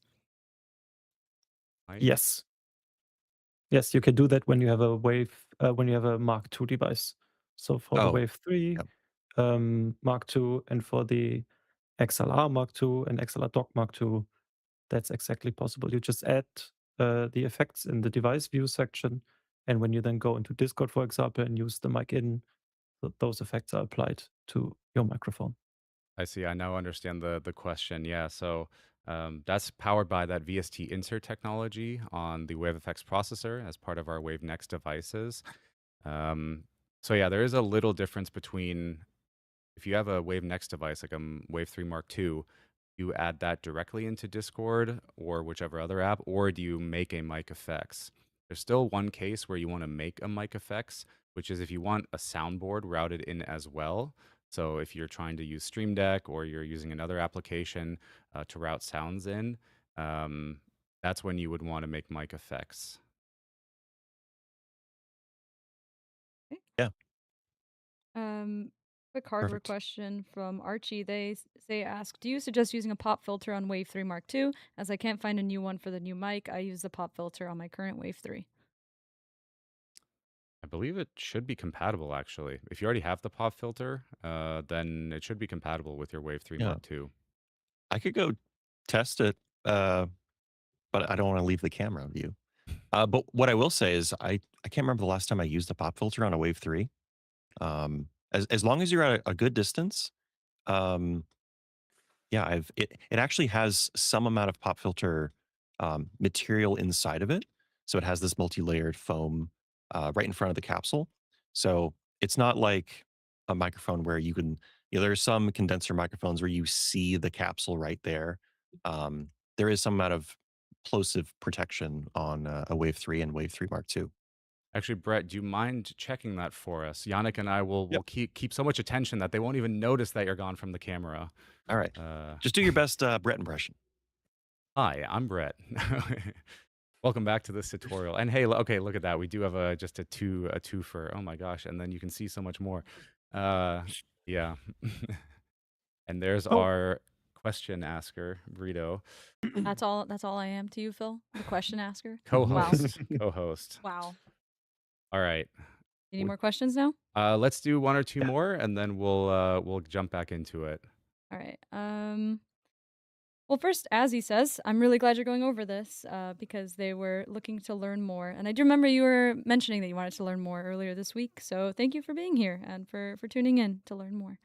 Oh, that was fast. That was fast. Dang. I didn't even ask a question. Well, I keep my Wave stuff in a specific drawer. So this is Wave 3 Mark II, the original pop filter. And there you go. That was easy. There you go. Wow. Question answered. That was some tech marketing. All right. Hardware Freak says, is there a way to rearrange the channel order? Absolutely. And we can, maybe on that note, do we just go right back into it? Go for it. All right, let's do it. So we covered a lot of the high level stuff here, right? We covered channels, we covered channels here, we covered mixes. You can reorder these as well. So you can go in and you can simply drag and drop them around. Admittedly, it's a little bit fiddly right now. Like you have to Yeah. click on a very specific area. I think the team is aware of that. Yes, the team is aware of that. Yep. So that'll be improved, and then same for the mixes as well. You can reorder these, and it'll move everything around for you. So that's you can do that there. Um, let's see. There's quite a bit more now. Outside of those basics, there's quite a bit more functionality. So for example, and I'm just going to move the personal mix back here again. Um, you can send a mix, and this applies to those of you who maybe have a dual PC setup with a console, sorry, with a with a capture card, um, and you're running this on your gaming PC, for example, or you have speakers and you just want to switch between outputs and stuff like that. Uh, Mixes can be sent not only to software, but they can also be sent out to hardware. Um, so what does that look like? Well, before we do that, I do want to jump into what it looks like when you add a mix to OBS. I'm going to go ahead and we'll pull up OBS here.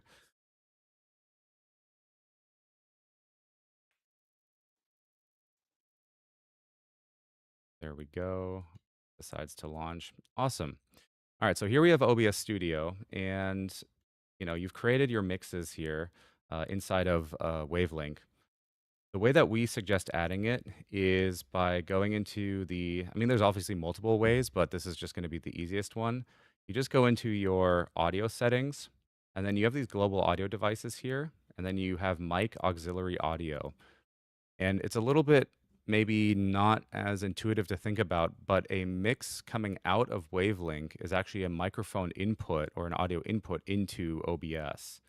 So you go in here, and here you'll see the different mixes that I've got added, right? I've got the mic effects, I've got aux, personal, record, and here you just want to select the mix that you want your stream to use. So here you can go stream mix, right? There you go. It's that simple. Now all of the apps, all of the microphones, the audio, the VST processing, everything that you've done is inside of OBS Studio. There's also the question about the VOD track, right? If you're streaming to Twitch, you can then, you basically what you would do is you would add a second mic in, and this would be the record mix, and then in OBS, right back here as the output, you basically choose which track is going to be the VOD mix, um, and that's how you would set it up. So it's quite simple. You just have to kind of wrap your head around this idea that a mix is in Wavelink, a mix is something you send out, but in all of your other apps like Discord, like OBS, Meld, even just in Windows, a mix is actually an input going uh, into your system. So that's how you would add a mix into OBS here. I can also show what that looks like with Discord. If we talk about, I'm just gonna not switch here. When we talk about mixes going like the mic effects mix, you just go into Discord here, and then you take your microphone, and there's mic effects. It's actually already selected, but that's it right there. So you just select mic effects, and then you're back to if you're coming from Wavelength 3 or 2.0, you're back to the same setup that you were before. So that is adding the virtual mixes to inputs into other applications. But like I said earlier, you can also add it to hardware or basically play out those mixes. So for example, any of these mixes you can go into, and you actually see there's an audio output option here. You can add multiple hardware outputs to this. So let's say I had speakers as well. Maybe I've got some like desktop speakers that if I'm not streaming, I'm just gaming and I just want to hear them, hear my game and relax. I could just add those here, and then play out and either manually mute or unmute, or using something like Stream Deck, I could go ahead and mute and unmute. Yeah, that's pretty much what I do. I have my personal mix going to my USB DAC that goes out to my speakers, and also to my Wave XLR Mark II. And then I just take my headphones off, turn on my speakers. So I don't even typically worry about switching them. I just have it always going to both places at the same time. And then it's also just a little bit easier. I don't like to leave my speakers on. It's a high power speaker amp, so it'll be easier that way. Oh, And so I you haven't just leave really, yours on here, and then yeah, you basically on both of them. Okay, yeah. So that's um, another option. maybe a little bit wasteful, but that's how I do it. Maybe it wastes a little bit of power on the headphones. Um, I don't believe there's a limit either to the amount of physical outputs. You No, can just add as many as you want. You could have one going exactly. Yeah. to another PC, another to yeah, 2 headphones, right? If you wanted the same mix to go to 2 Sure. different sets of headphones, yeah. Or in the case of a capture card, I mean, that's actually sort of the setup we have right now. But our video here is being captured by Camlink Pro. So if I wanted the same mix to go to a Camlink Pro, which in this case would be our stream system, then I can just output just this mix here as well. So this is really, really powerful. Since we're in the mix view here, you can also, again, of course, rename a mix. You can also change the mix icon if you want to. You can, go in here and change the mix volume. Of course, you can do that on the main screen as well. You can also change the display to, I think, this changes it to a number, so Percentage. a Yeah. percentage there. Yeah.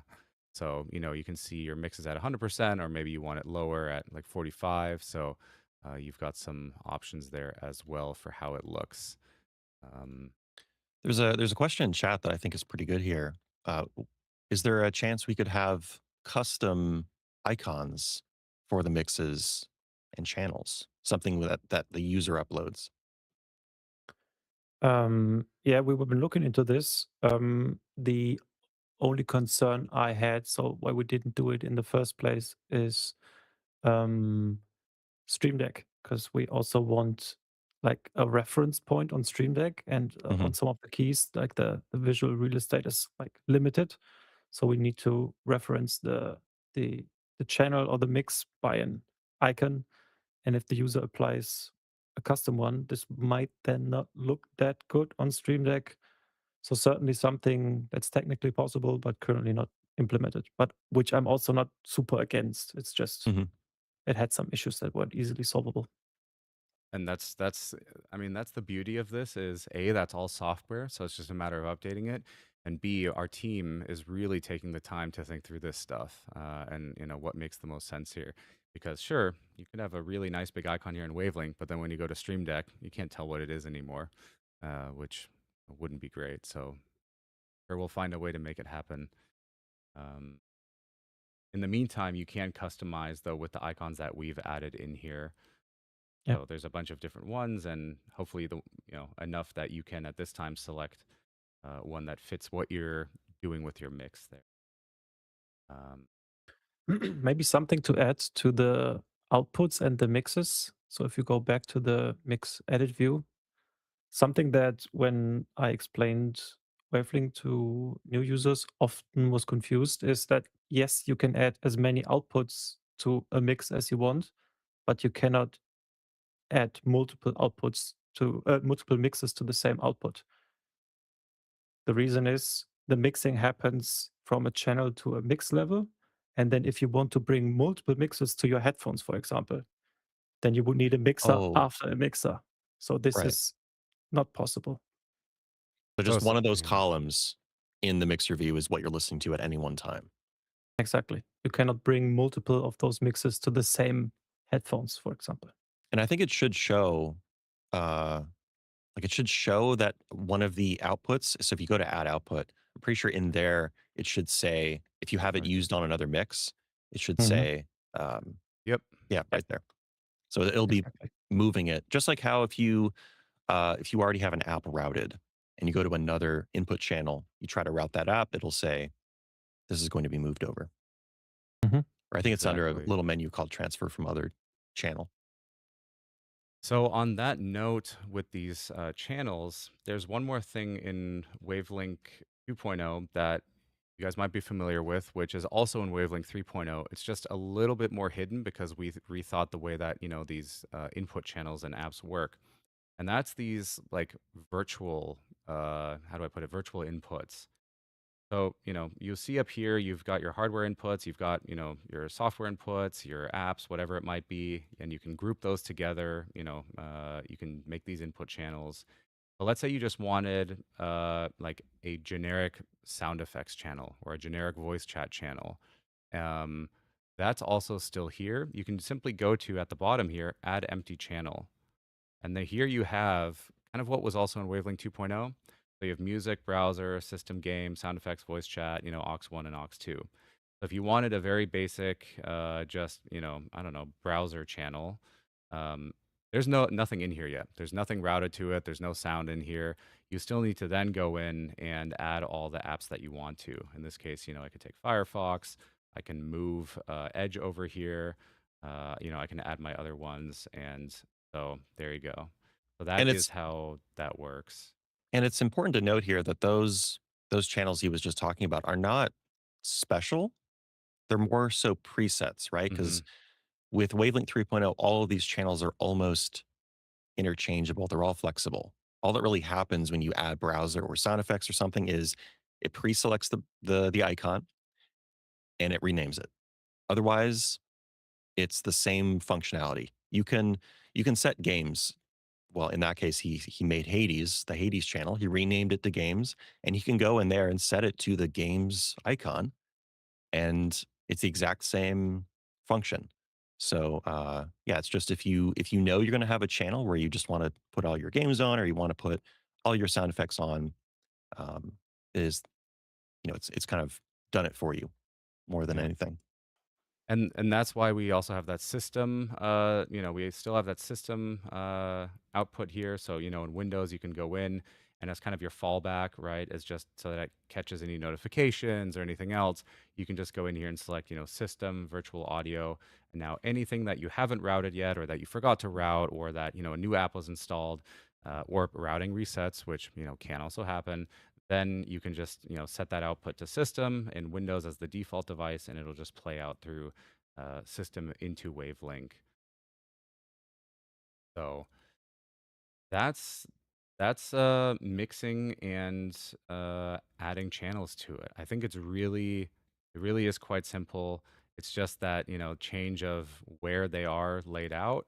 And, once you have your mixes added, you can, I mean, the order doesn't really matter. You can add your inputs first, then your mixes. You can add your mixes first, then your inputs. Um, there's another part of this though that monitoring. So of course we talked about hardware outputs, and you do have a device up here that you can select. Now this should typically just be the device that you are going to listen to. So it could be your headphones, speakers, whatever it might be. This is where you want to select that, and this is essentially your primary monitoring output. And then what you can do is by simply clicking through, you see there's a little ear icon here. By simply clicking through on each mix, that's how you choose which one you want to listen to in your primary monitoring device here. So you can go, okay, I want to listen to the stream mix, or I want to listen to mic effects, or I just keep it on my personal mix. Uh, that's it. That's how you choose your basically where it plays through. You can monitor any mix. You can simply click through them at any time. You can use Stream Deck to also cycle through which mix you're monitoring. It makes it super simple. So up here on the top right, you select your main output, your headphones, whatever it might be, and then you click on whichever mix you want to listen to. And that is just a sort of an easy way to adjust monitoring, because for most people, they have one interface, one set of headphones. But again, you can go into any of those mixes, add extra headphones. If you have a bunch of headphones somehow plugged into your computer, you could set mix one or personal mix to the headphones plugged into your Wave XLR. Stream mix, for some reason, would have headphones connected to that. But that little, I think we call it the main output. I believe that's the name for that drop down up there. That is more so kind of just a particular convenient option Yep. to quickly switch between them.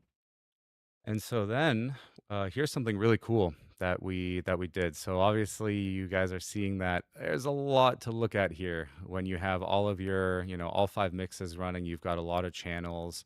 Uh, Yannick, can you tell us a little bit about what the compact view is?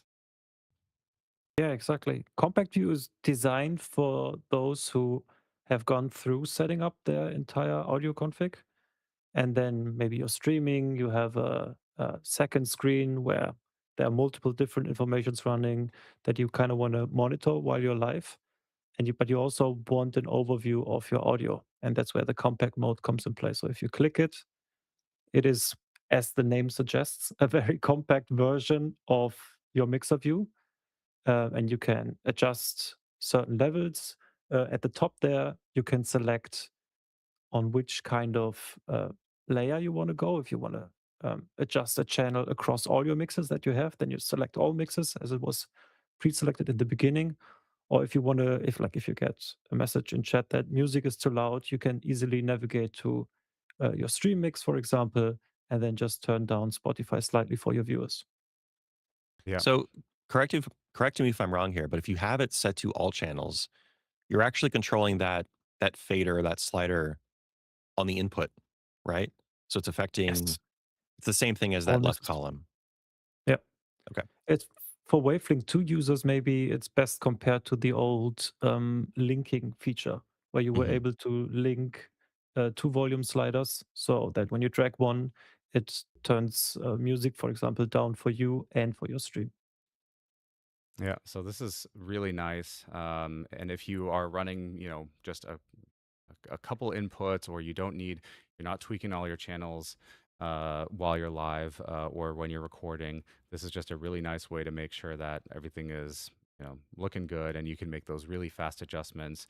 If you have, less screen real estate, you can just move it off to the side. You could have OBS, your, dashboard, whatever it might be, open, and still get an idea of everything here. So this is one of those just really nice quality of life features that you get with uh, Wavelink 3.0. Um, on the topic of channels and mixes, I'm trying to think, is there anything that we've not kind of gone over yet before we go into, I think, effects and how that works? Hmm. Maybe how I think we showed how mixes show up, but what about because you could manually send audio to one of the input channels. It's not probably how we anticipate people to use it, but basically each of those input channels is sort of becomes a new virtual device. Uh, is that Sure. something you could explain, Yannick, or how's the magic work? Uh, like, what do you want me to explain? Like how you could change the routing also in the Windows settings, or how a channel, what a channel is under the hood? Well, I guess what we can see in the sound settings is the fact that when you rename an input channel, it actually renames Mhm. in both Windows and Mac. That was something I don't think that was in 2.0, No, I think where it was. It was in the latest version. it actually follows through with everywhere that input Yeah. changes. Also, same with mixes. If you rename a mix to streaming, or this is headphones one, headphones two, those will show up in other apps that use sort of show the same listing from Windows. So Mhm. it'll help you also organize everything as well because it's being Okay. updated throughout the system. Yeah, I think that does cover the Yeah. majority or pretty much everything, though, as it relates to mixes and channels and inputs and what you can do with them. Um, We do have we questions. do have a lot of questions. Yeah, that would be Okay, so interesting. let's take some questions, and then we'll start talking about effects and some other cool features. Somebody says they are using WaveXLR for their mic and also using 4KX. On Wavelink 2.0, you can add your 4KX, and they cannot find it on Wavelink 3.0. Do you have any advice for them? That sounds maybe more like a bug, because you Uh, can add your capture cards as an input into Wavelink 3.0. In fact, if I just jump over here again, I didn't show that earlier, but yeah, if I go to create channel here and I scroll up, you can see we have like our 4K 60 Pro here. In fact, there's PlayStation audio going through it. I think if I lower it here and select that, I don't know if that's coming through on the stream or not. Actually, let me go ahead and add that as a. There we go. Is that coming through now? Awesome. So yeah, you can add that in, and that'll come through for you. So if it's not showing up, then I would suggest, reaching out to our support team because that might be, just some sort of a strange bug. Maybe restart your system, maybe unplug and replug the device. I mean, there's lots of different things that you can try there also before reaching out. Yeah. Mhm.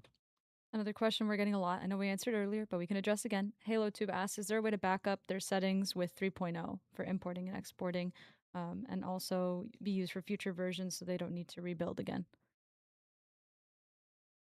The question is for updating and backing up 2.0 settings or 3.0 settings? 2.0 to 3.0.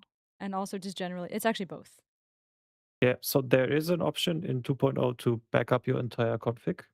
It's when you move to the tray icon and right-click it, and there's a backup and restore feature. Currently, though, we don't have an import of your 2.0 settings into 3.0. And I think I said it earlier, we are aware that this is suboptimal, and we need to look into it. I'll say though, again, if you guys like what you're seeing here, even if we don't have that config transfer, just go ahead, install Wavelink 3.0 anyways, and just use it. Those 5 minutes that it takes for you to kind of reset stuff up and what you learn from there is going to help you out in the long run. So I really suggest you do that. I would also suggest it because if you set it up once, then you know where all the settings are that you want to do. I mean, if you've never added an output, chances are maybe you don't intuitively find where to add outputs. So going through the onboarding and doing it once yourself helps you just maintain your setup in the long run. Derp asks, do you need to have the mic effects as the microphone in Discord? You don't need to. You could just select your Wave device in Discord. The mic effects is simply if you want, especially if you're using a non-Wave effects device. So, for example, the original Wave 3, Wave Neo, the original Wave XLR.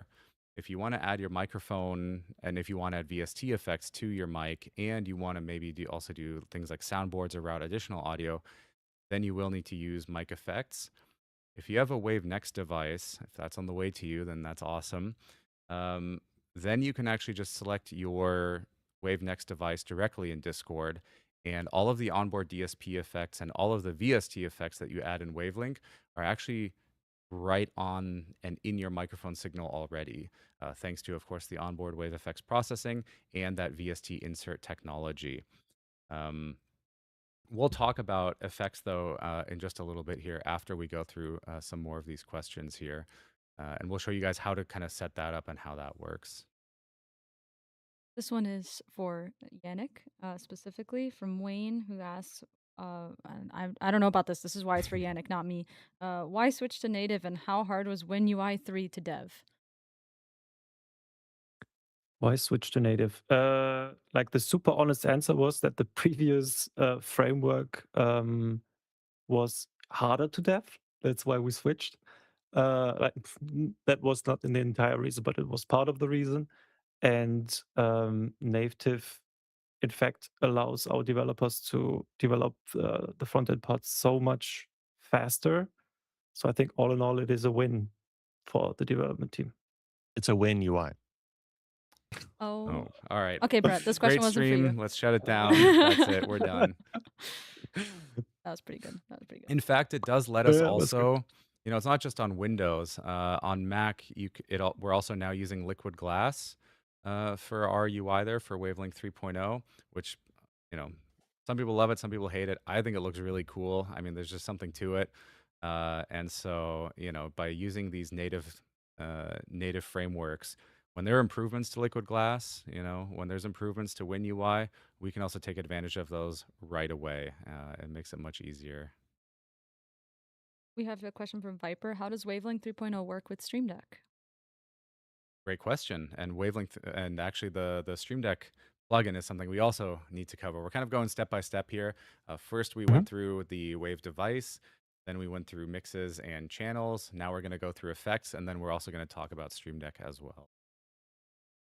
Yeah, Alex specifically asks, can I use Wave XLR Mark II in Wavelink 2.0?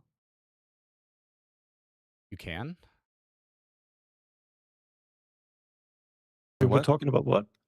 if they can. He's just nodding. He's just like, yep. Yeah, You can said we get it repeated? Wave XLR Mark II, right? But for Our Wavelink 2.0. 2.0. Yeah, Sorry. all good. I missed that. No, it's 3.0 only. Sorry. I was just nodding along. Yeah. Yeah. And that's also because of those Wave FX Mhm. hardware controls. You'll definitely want Wavelink 3.0 to be able to address those, and you will need it for your Wave XLR Mark II. Tom asks, is there a way to force an input to be mono? No. No, but so there's no way. So Wavelink always operates in stereo, and there are also third-party devices like other microphones that might come in as mono and need to be basically converted up, or they don't behave correctly. There's actually an audio effect, a VST, now on Marketplace that lets you do exactly that. So you can take whatever the input is, and it can basically uh, you know put it on both channels, left and right, even Yep. if it's coming in only on the left or only on the right. Speaking of third-party devices, we will also talk about that as well in just a bit here. I've got a couple other non-Elgato microphones, and to show you guys what that experience is like. Victor asks, hey, just to confirm, I have a Mac Mini M4 chip. Does the app work well with it, and how does it work generally with Mac OS? Yeah, It it works generally great. works. Yeah. It works on macOS. Yeah.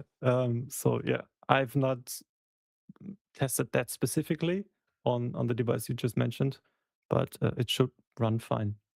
Let's put it this way. My personal machine is a M1 MacBook Pro. So M1, a couple years old at this point. Wavelink 3.0 runs great on it. So if you've got an M4 chip, you are more than covered. Yeah.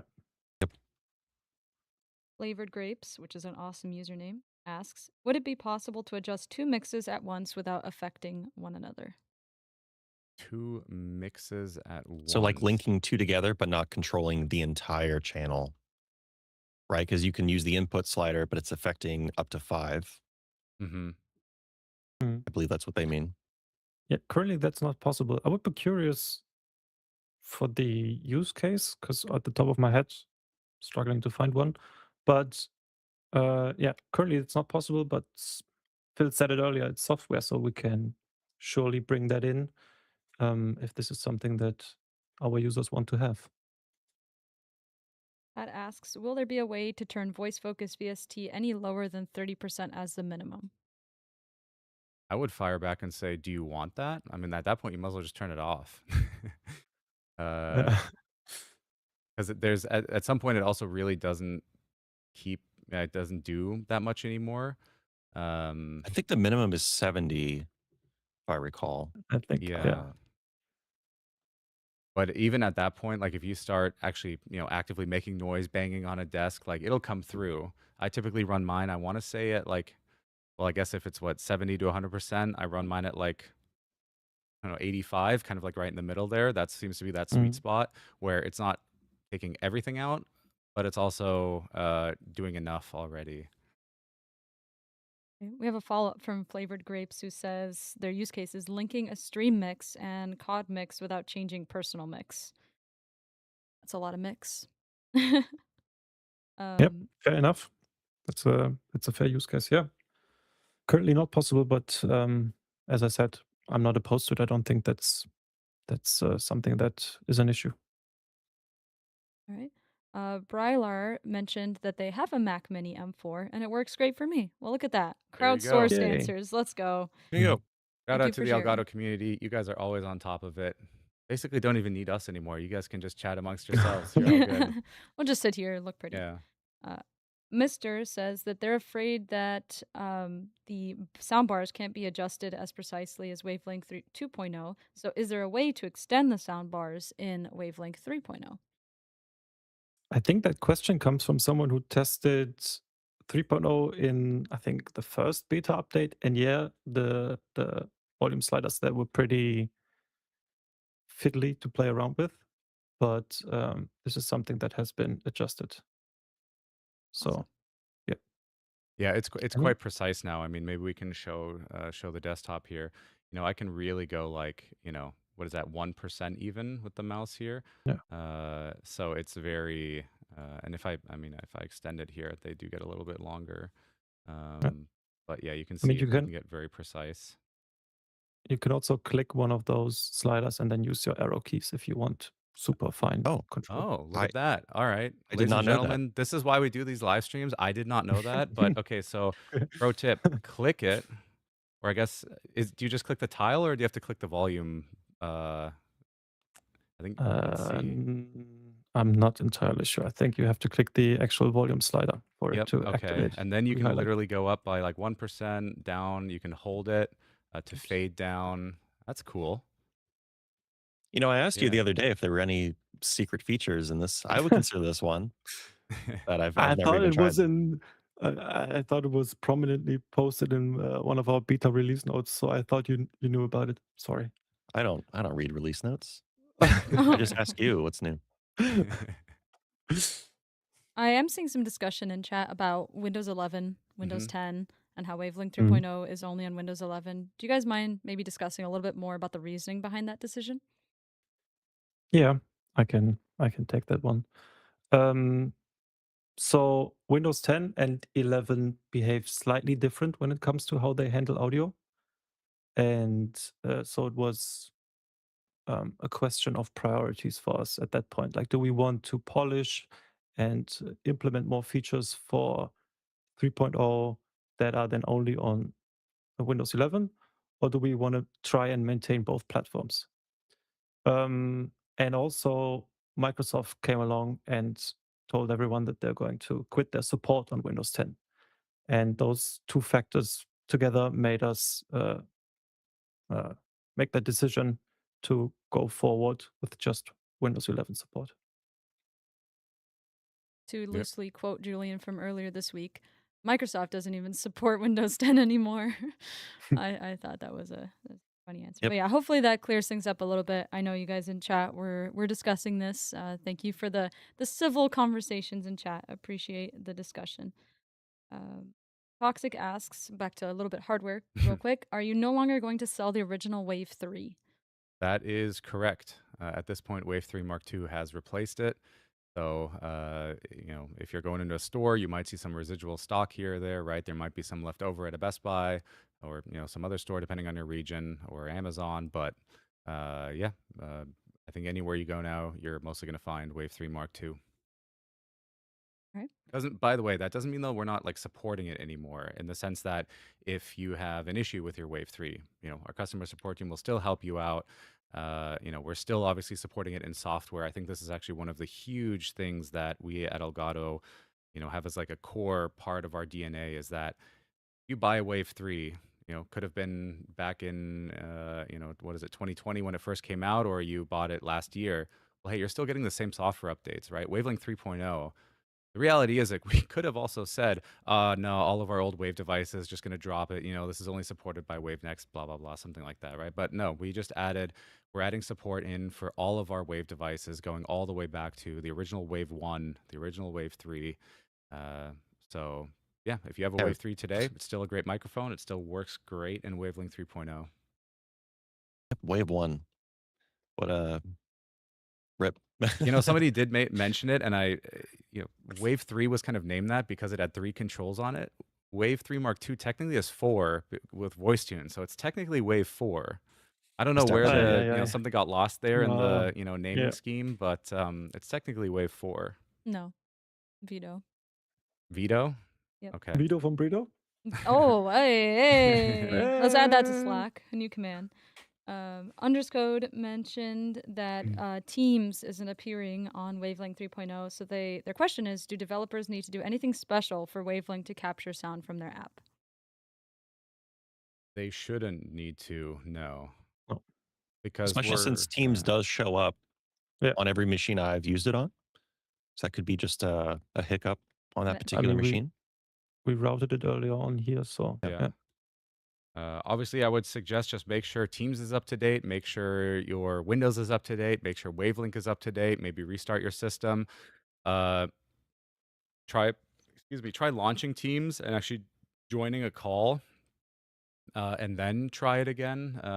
It should just work either way, but Yeah, they mentioned it's yeah. appearing, but the sound's not coming through. So yeah, maybe try, getting those all up to date. And if you're still experiencing anything, feel free to reach out to our help team. There is one more thing that you can do. So Teams actually lets you change the output. You can go Yeah. into, in your meetings or whatever, you can change in the drop down where it plays through. Just select, like, if you make a chat apps channel, it'll show up there. So just in Teams, select chat apps, and then it'll be sent to that channel if you want to do that. Um, In addition, this was the case with 2.0, where certain apps don't like being routed live, essentially. And in the case of Wavelink 2.0, it was routed when it was added to a channel. In 3.0, though, the routing sort of happens once you add that fader between the two mixes. But once you add it to a channel, that's when Wavelink is sort of assigning the output. So generally, if you've routed it and you don't hear audio passing through, all you really need to do most of the time, that's my asterisk there, is close the app completely. Not Wavelink, but the app you're trying to route. Close it completely, wait like 20 seconds, then relaunch it. And most of the time, that's all that's needed. There are certain games, especially where you just have to route it, close the game, reopen it, and it works. Mm. But doing it when the app is running and already outputting audio, sometimes they don't. They don't play nice. I would also add to that another little thing. So there are also apps that, specifically, I know some games that do exactly what Brett just described. But there's also apps that, so like the app basically you interact with one part of it.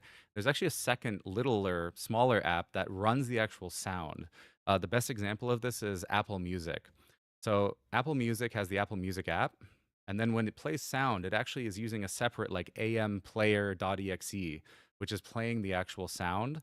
So you might actually route your Apple Music, and then you start playing it, and there's no sound. I don't know if we actually have. I don't have Apple Music on here. But quite often, what you'll see is that there's actually next to the app, there will be like, there's basically multiple versions of it, or it has like a slightly different name, or something like that. So in that case, you may need to also route basically that second app. And the cool thing is you can just do that into the same channel, right? You route Apple Music into the music channel, and then you just route that secondary AM player into that as well. So just keep that in mind. There are things that we can do on our end to help with that. In fact, we can actually kind of disguise it and basically say that when you select Apple Music, it does both. Um, I'm but pretty sure we did that with Discord, because yeah, Discord Yeah. has like 4 Yeah. different app processes. And we yep. back in 2.0 when we did that, yeah, we figured out a way to combine them together. I think Steam might actually be one of those for audio, because I think if you capture Steam, the main app, it uses a different, for let's say you watch a game trailer on a game's page, it Mhm. uses like a web player or this web helper. Um, I'm not going to test it right now, but I think Steam might be one of those. So just another little, pro tip there. If you routed an app, you don't hear audio, just do a quick double check that there's not essentially another version of that app, or like a little helper tool that it kind of spawns on the side for audio. Awesome. Cool. Are we I think we good still have a on? couple more, if that's all right. Sure. Yeah. Hey asks, how do system sounds work on Wavelength 3.0? Is it the same as Wavelength 2.0? Yeah. It's the Yes. same as, or go ahead, Yannick. Yeah, it's exactly the same as it works on or as it had worked in 2.0. You can add the channel, leave it empty, and then select it as your main output device. And yeah, Phil, I know what you want to get at now. I totally oh my gosh, guys. Yeah. This is so cool. Okay. And I almost forgot about it, but I was reminded by it. So something what just happened there was actually because we added a new channel into Wavelink, Windows being Windows, routed, or it basically was like, oh, there's a new audio output device. Let me just route the sound to that. So I was actually going to the capture card here. I had to set it back to system, Elgato Virtual Audio. That's really annoying. Yannick and team thought about that. And so this is a new feature in Wavelink 3.0. You can go into the settings, check this out, lock default input device, lock default output device. So when you select default output device, just select system here and check. And what'll happen is when you now go into your settings, or like let's say Windows tries to change something, uh, I'll click it. Look, it goes back. See, you see that? It actually is going back to the system. It's always going back to system. So Wavelink is actually like bullying Windows into keeping the same device always selected as the output, because there's no other way. Windows just didn't get it. You know, it wasn't clocking to it. Yeah. We're standing on business here. So we were like, all right, you're always going to have the same output. And you can do the same thing with the input as well. So if you're like, okay, I always want my mic effects mix to be the main Windows input no matter what, you just go in here, you select mic effects. And again, I can go into Windows, you know, I can go in here, I could select a different output, like, let's see, you know, this guy, and then it'll actually see, there you go, it went back. So it actually always goes back. It obviously it takes a quick second, but yeah, it always goes back. So you can be sure that you never have concerns here anymore with this. So this is really cool. This is on Wavelink Yeah. 3.0. It's inside of the settings right here. Just toggle this on, and yeah, so that way your system sounds are basically all of your you know, apps that you don't route, notifications, new apps that you just installed, etc., are always routed that way. Uh, this is also great Like, if you connect a PlayStation controller. Exactly, it's exactly yeah. Exactly. like, yeah, when you That's connect If you a the just use your controller. computer to like charge it, suddenly your microphone switches over. exactly. Yeah. And you just realize it after being 20 minutes in a Discord call with your friends and someone's mentioning you sound like through a tin box or something like that. Yeah. Chad is very happy about this. Yes. So that's a really cool feature in Wavelink 3.0. In fact, we can just leave that on now, and it will be all good. Sorry, was that a question then, or were we? No, no, I mean, You just got super It was excited. about the Yeah. system channel, and then you Yeah. realized. And yeah, you can definitely, you know, keep using the system channel here, right? We talked about that earlier. You can add empty channels just like Wavelink 2.0, and you can then, you know, set that in Windows as your main output, and then you can still route apps individually, just to create those mixes. Chad, if you want some instant gratification, Clifford asks, is there a way to get this wallpaper, by the way, even though it's just a gradient? Well, Jasmine cooked behind the scenes. It's already available in our Discord, in the wallpapers channel. So if you'd like this nice little gradient that our design team put together, you can go get that right now. Look Here, how clean. I can. Shout out design team for the whole design direction for Wave Next. It's just so beautiful. So yeah, get this on your system right now for free on our Discord. That's why you should join our Discord. So much fun stuff in there. Yep. Awesome. All right, I would like to start talking about effects here because we still have some stuff to go over, including Stream Deck as well. All right. Are Well, there any like? I've Is still it got a questions short? queued. If you guys have asked them and I think it's relevant to our hosts, I have them queued up. You don't need to ask again. I promise I'm looking.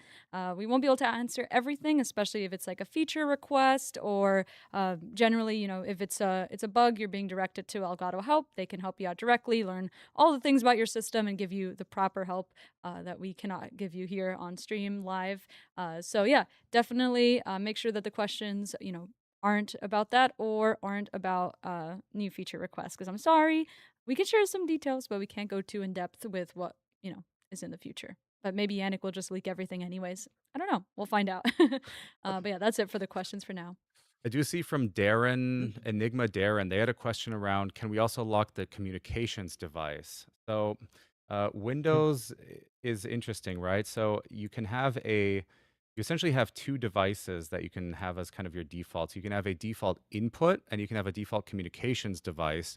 Basically the attempt to say that, hey, if you're a communications app, like Teams, Discord, etc., use that device. Don't use, you know, some other like input. I guess Yannick, the question is there. Can we add that as well? Not currently, but yes, I'm aware of that, and we probably try and implement that in the near future. Currently, it's just the top, basically, when you go to the volume mixer from Windows. Those two ins and outs can be locked. The other ones not. Yep. Actually, where even is that setting nowadays? I mean, it's still there, but I know Windows has kind of changed stuff. Um, so yeah, but it's a good request for sure. We'll keep that one in mind for the future.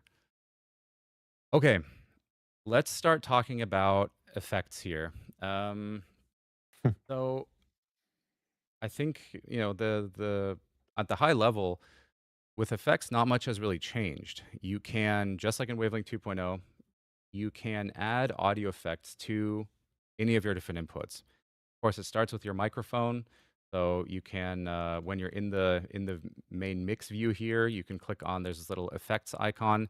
You can click on this, and depending on which device you have, if it's a Mark II device, you'll see your DSP effects. You can at the bottom add your software effects, and if you have a third-party device, then you can also see your software effects. Down here, you can go ahead and add new effects on there. These could be VST2, these can be VST3. We suggest using VST3. It's just the newer ones, the newer standard there. So you can go ahead and add your effects on there onto your microphone. What's really cool though is, and I mean, this was, I believe, also in Wavelength 2.0, is you can add effects to all of your different input channels. So for example, you could take your chat apps channel and add in something like compressor. So if everyone, if people are yelling, getting excited, you can simply add compression onto their channel, and that way what No you excitement, hear, please. what's up? No excitement, please. No excitement. Uh, I'll do then my best. you can go ahead and do that. Or I mean, I think a really fun one is doing like a pitch shift on them, or basically making them sound bad, or like a chipmunk or something like that. It just adds a lot of comedic effect. So you can add any VST that you want. You could do the same thing for music. So Spotify, you want a little bit more bass in there? Well, okay, just add the free Elgato EQ.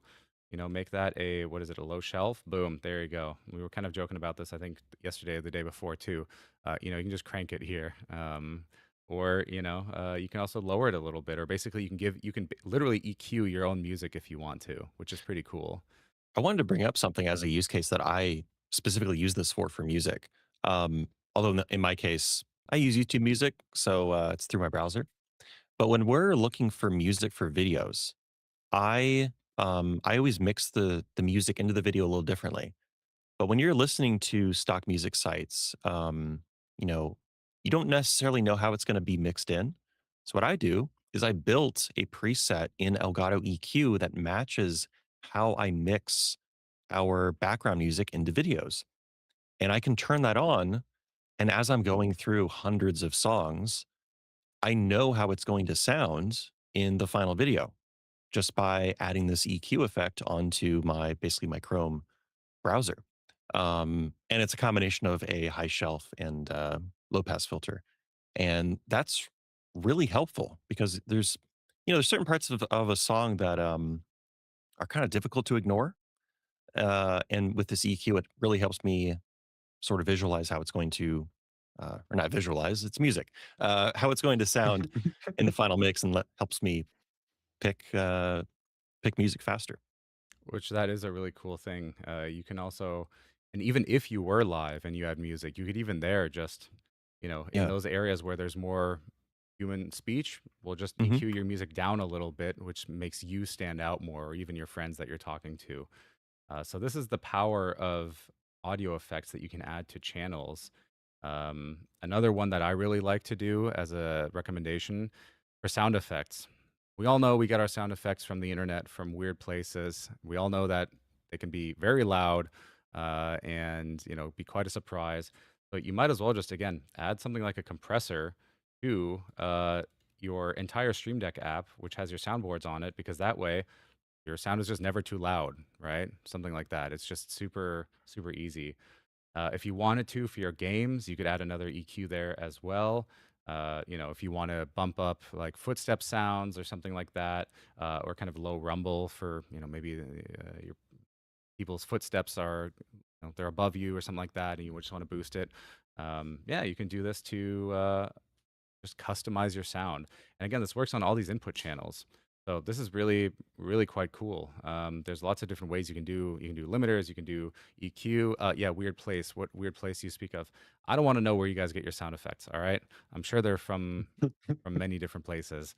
Uh, so yeah, you can add effects to anything, and this is also again where the power of Wavelink comes in because, um, let's say for example, you actually don't want all of this routing and mixing.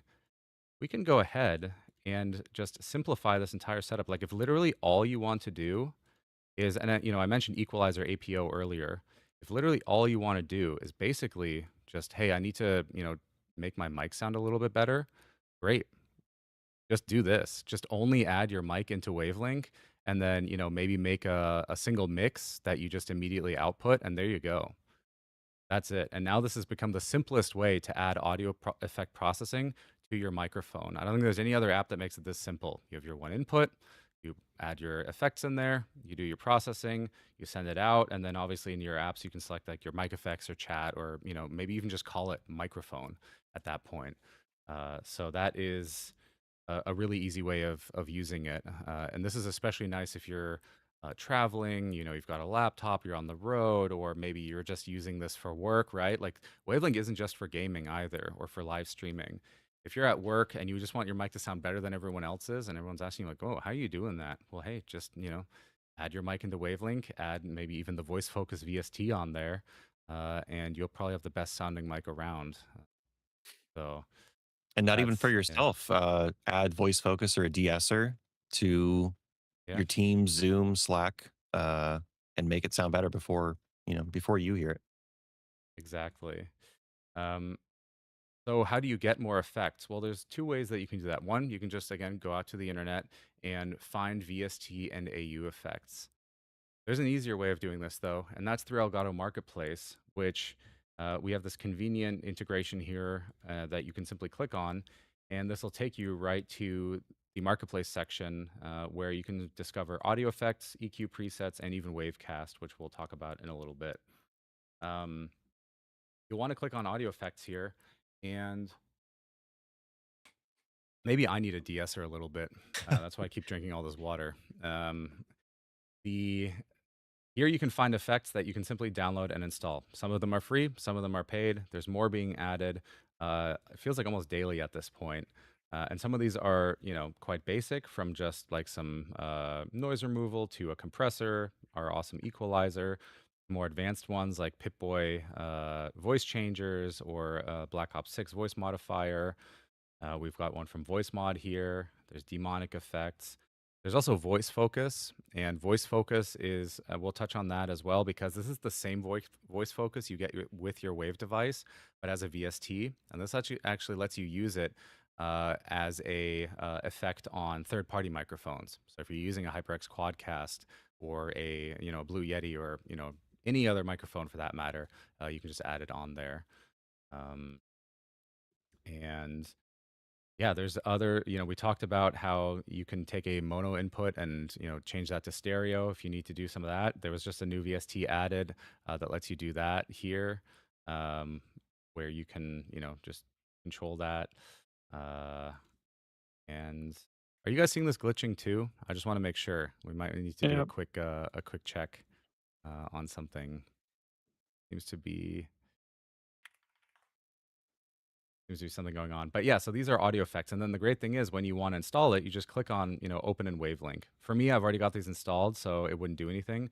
But essentially, you just hit open in Wavelink, and then you can go back to your mixes, and it will then just appear. Oh, you can see there, it's actually same or newer version installed, and it'll just appear here as, Tiny Phone. And now I have I have this audio effect, and I can add that and make everyone sound like they're calling through a vintage telephone. So this is really, really powerful because, again, you can either apply effects to hardware devices, to your microphone and keep it simple, or you could apply them to all of your different channels. And I don't know, again, of any app that makes it this easy to use VST2 and VST3 effects just right in there. Something to note is that the effects are on the input channel here. And so what that means is that the effect is across all of your mixes. So for example, here I've got wave 3, it's in all of these mixes. All of those effects that are added, those are in every mix. Like it's not a per mix effect, it's more like a per input effect. I wanted to give another quick little mention of how I use these sorts of things, because obviously you can add effects to things that are part of your production. But if you just want to use Wavelink to, like, listen to the audio that's already on your computer, I watch a lot of like renovation videos and construction. It's my hobby. And a lot of times they're just filming on like an action cam or a GoPro in like a room that's just, there's nothing in it. A lot of reverb. I can throw voice focus on my browser channel and it cleans up the audio and makes the person presenting, how they're doing tile work or framing or whatever. It makes them sound much clearer. It removes the reverb, removes the background noise, and makes the video a lot more enjoyable. And I'm doing it on my end. I don't have to like tell them, hey, next time you upload a video, do this or that. It's something I can do on my side and make a video sound better. Yep. You can if someone else's processing isn't good, just do your own voice processing. It's Yeah. fine. It's Yeah, the Thanos gif. Fine, I'll do it myself. exactly. What's up? I'm going through. Oh. This is the end of Yannick's time here, so I wanted to give you an opportunity, Yannick, to kind of share any final thoughts, and then if you have an extra moment, I probably have like 2 questions that Do we might have a apply hard to stop? you. Do we have a For hard Yannick, stop? yes, and then it'll Okay. switch to Okay. Brett and Phil. Unless you Any want final to stay thoughts, on. Yannick? So what was the question? I didn't get it. No, just letting you wrap up. There's no question right now. Anything else question you right now. wanted to mention before you head up? I think there's so much that we haven't gotten into, and maybe we need to repeat that at some point, and get back What are you doing together on Monday? stream. Got any plans in the evening? Let me check my phone. Yeah, maybe we do it spontaneously. That's not how this works, So Yannick. That's not how this stream setup works. This stream setup doesn't appear spontaneously. But maybe we can spontaneously message you on Monday and say, hey, you're on the stream right now. It's live. Okay. No, I just wanted to thank everyone who checked Wavelink out and who's giving feedback. And yeah, I hope you have fun with it. I hope you enjoy it. And post your feature ideas in our Reddit, and I make sure I read them. And maybe they find their way into future update. Awesome. All right.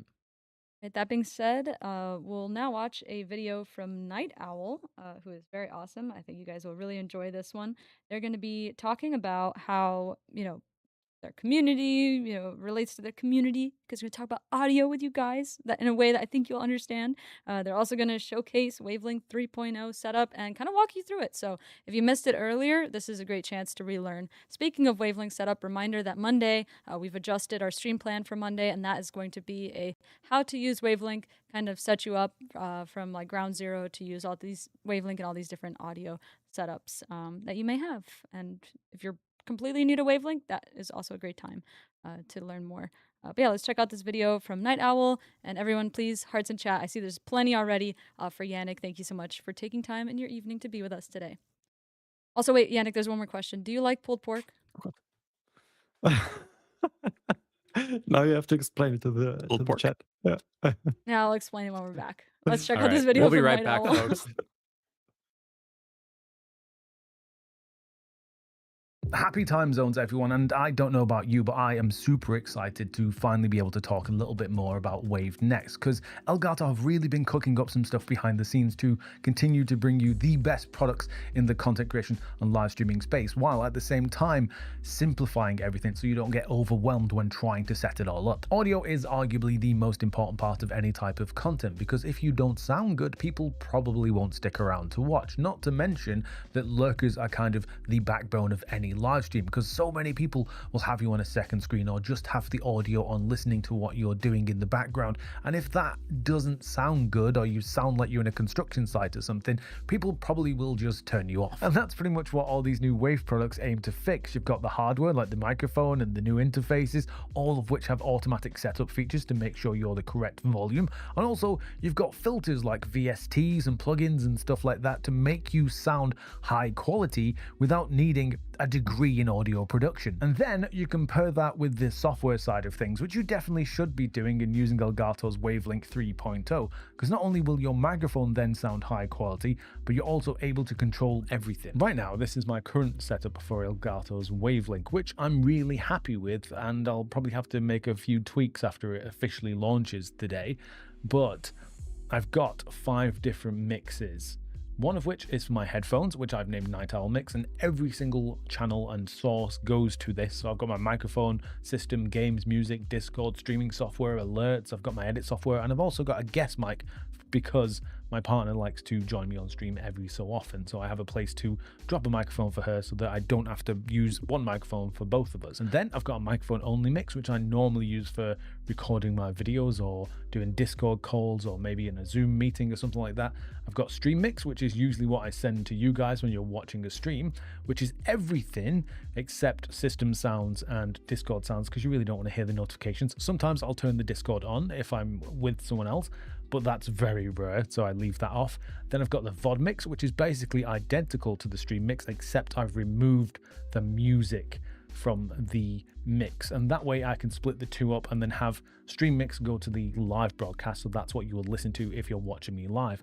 And then you've got the VOD mix, which gets sent to the VOD track of Twitch, and then that hopefully removes the music from it, which allows me to, one, edit clips a little bit easier, and also potentially avoid any DMCA issues that you might have. And finally, I've got a guest mix, which not everyone is going to need this, but as I mentioned earlier on, I sometimes have my partner join me on stream, so when they wear a set of headphones or whatever, I have a mix here which gets sent to them. I imagine you're going to see a lot of different Wavelink setups today, or maybe people's favorite microphone filters, which I've made a ton of videos about already. So instead, I'm going to show you my favorite trick for balancing background music with my voice. Most people will balance music on their stream by basically having music on its own channel and then lowering the level of that channel until it sounds good, which technically does work, except for certain songs and certain sounds, it'll still clash with your voice a bit. So what I like to do, now that Elgato allows you to have separate channels for everything and also add effects to those channels, I have my music one by itself, and then I add in an Elgato EQ to this track. So when I open that, I then add in a band at around 1000 hertz, and then a second one at around 4000. I basically just drop these down as low as they possibly go. And if I play music now, as you can hear, it's not really clashing with my voice, but you can still hear it in the background. We've got bass, we've got treble, and it just creates a bit of a mood. But if I actually turn off this EQ, now you can hear that it is going to clash a little bit more and not sound as good. And if you want to get really fancy, you can control that effect with a Stream Deck button so that you can have it on when you're in a just chatting section like this. But if you want to actually listen to the music, you can just press the button and turn it off.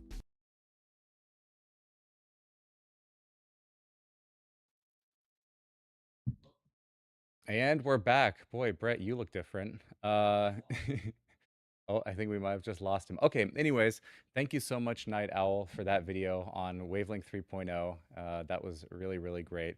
And I just want to give another shout out as well to Yannick for taking time in his evening to be here to talk with us. And we'll try to get him back on. And maybe we can even make that happen for Monday. We'll have to see.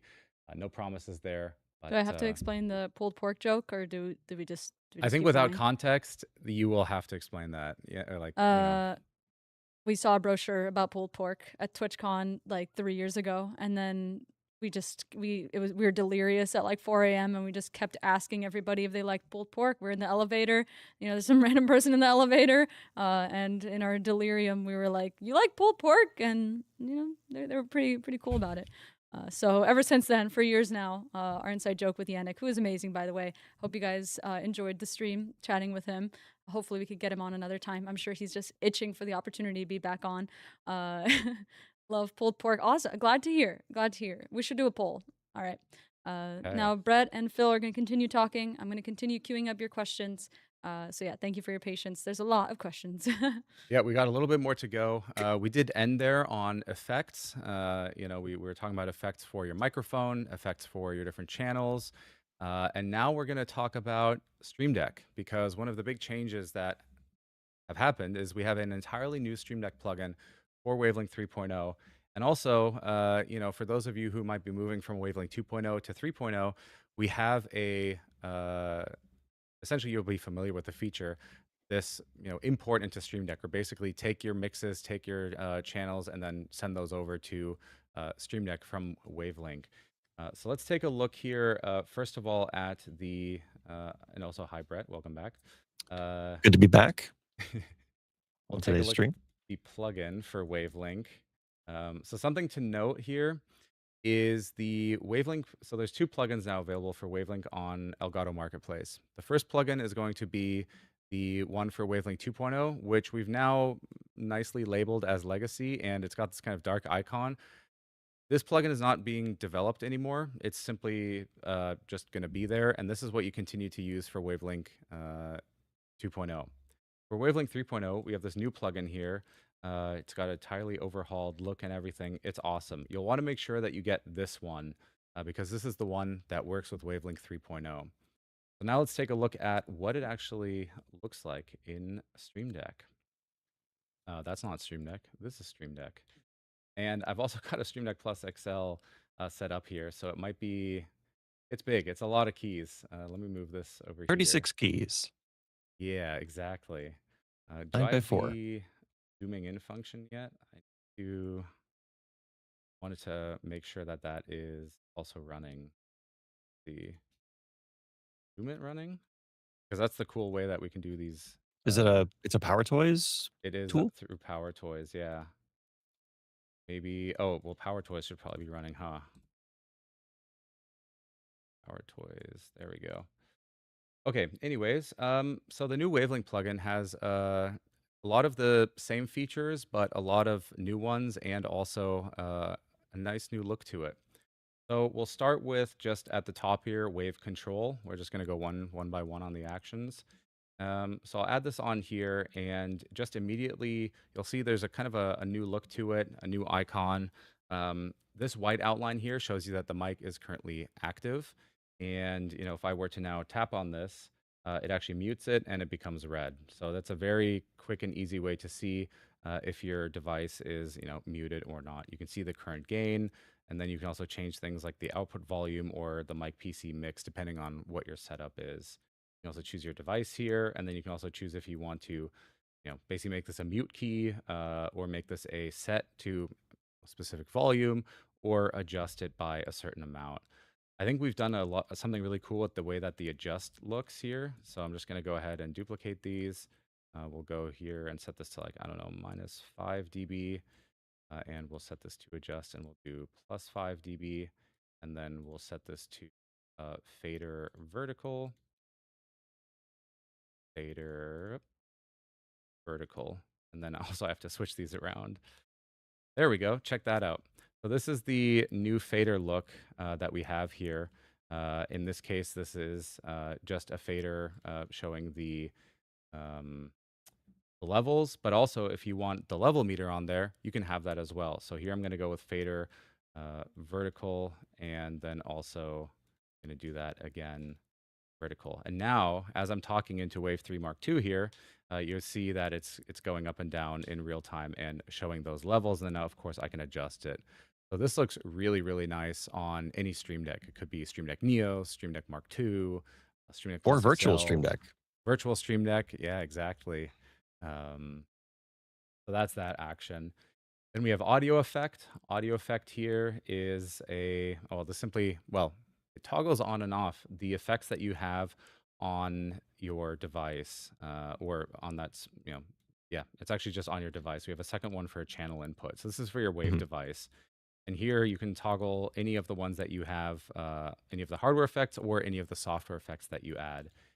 Now, I'm saying toggle because actually something that we added like literally days ago is push and hold functionality. This one's really cool. This one's really fun. So the way this works is if you're familiar with Discord, push to talk, it's basically that, but for effects. what I can do here is I can go in, let me add we'll just add the tiny phone effect here. Then we'll go ahead and make sure that that's also being sent out to the right place. Yep. And what I can do now is, let's see, mute this.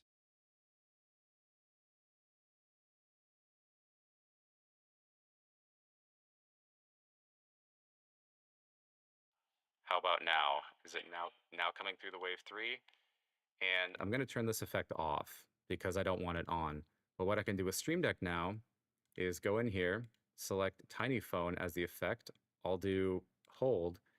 And as I'm talking to you guys, if I want to sound like I'm on the phone with you, then I can do that and simply let go, and now I'm back to normal. So this is a really quite a cool way to do things like voice changers or just simply toggle an effect on temporarily. There's also a bleep VST that I've personally been developing. I'm hoping to get it on Marketplace next week. That makes it really fun. I can't demo it, unfortunately. I don't have it, but yeah, so that's push to hold or like push and hold functionality. Yeah, you could add a little bit of reverb on there temporarily. You could add, whatever it might be. But this is a really fun way to use your Stream Deck. Wait, that's insane. That's basically a way easier way of doing what voice mod does. Yeah, pretty much. Because you put the voice change as a VST and then you just toggle it, or you do push and hold. Mm-hmm. So you can just add, and in fact, VoiceMod has a VST on Marketplace. They have that little, what's it called, like little effects or something like that. So you can actually grab a VoiceMod VST and use that. Then we have channel level. Of course, this is just you select whichever channels you've got going into your Wavelink. So it could be either, Wave 3, Mark 2, could be Discord, could be games. In this case, what's also cool is you can choose a foreground app, which is also quite fun. That way it's a little bit more dynamic. In this case, I'll just choose Discord. And again, you have a lot of the same options here. This is a mute, and then you can go in and you can basically turn this into also a level adjustment with level meters in there if you wanted to. So I can go ahead and, I should probably like Discord and then, copy that. There we go. So you get the same options there. What's up? There we go. Thank you for that. Let's see. And then I set this to negative, and there we go. So now we have, again, mute, and we have levels for Discord if that was playing. Next up, we have add to channel. So this one's pretty cool because, and it's specifically for games. So add to channel, what this does is you can simply select a channel. In fact, I'll go in here, I'll make a new channel. We'll call this one game. And, we'll route this obviously to the outputs that we want. Now there's nothing in games. But of course, if you're playing a game, typically you're playing multiple. You could go into Wavelink ahead of time and of course assign your games in there if you wanted to, right? You can go into the channel, you can find all the different games that you have installed, but this can also be quite tedious and you don't know of every game you have installed. If you install a new game, did you remember to add to it? It's just not great. Stream Deck makes this super simple. You have this add to channel action, and what it does is it simply takes whichever app is in the foreground, and when you tap this key, it adds it to that channel. So let's say you launch a new game that you just installed for the first time, and you have this routed to the game channel. You tap this key once the game is open and in the foreground, and boom, that's now routed to your game channel. So it's super simple. And you can do this for all the different channels, right? You might have different apps that you're constantly installing and uninstalling. Well, you can just set up different keys to add apps that are in the foreground to different channels. And I think one of the best use cases here is with, especially we have Stream Deck Plus XL here, is with the action wheel, and you set That's up a all your fun one. different add to channels there, and then you just scroll through and hit the button, and it routes it. Let's actually set that up quickly. So obviously here we just have one key, and that takes up key real estate. But you could just do this on a dial. And so here we set up action wheel. An action wheel, think of it a little bit like a weapon select, and I don't know, it could be GTA, Horizon, something like that, where you're just selecting what you want to use. This is a little bit like that.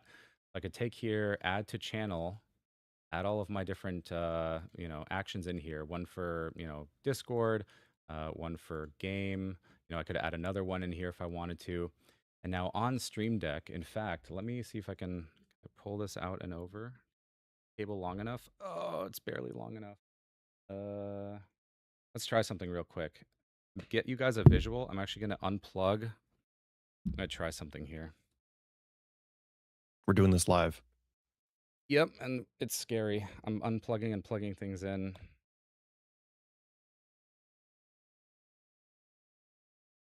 Because I want you guys to be able to see what this looks like, because it'll be really cool. And Burrito's making sure that it actually looks nice too. But okay, let's give this a try here. So, yep, Stream Deck is there, and let me just do this so we have less of a reflection. There we go. You can see here, this is the normal add to game, and that just uses a key. But you would need to set up all these different keys. You could do it in folders, of course. Down here, we have the action wheel. And what I can do with this is I can simply now rotate, select the channel that I want to add the app to. So it's like, oh, I launched a game.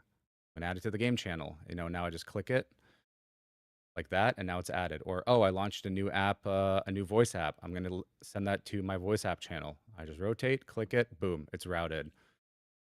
It looks, and it just makes it really, really easy. And it also just feels cool because you're just like beep, beep. All right, I'm going to, choose which channel I'm going to, and then you press it. It's awesome.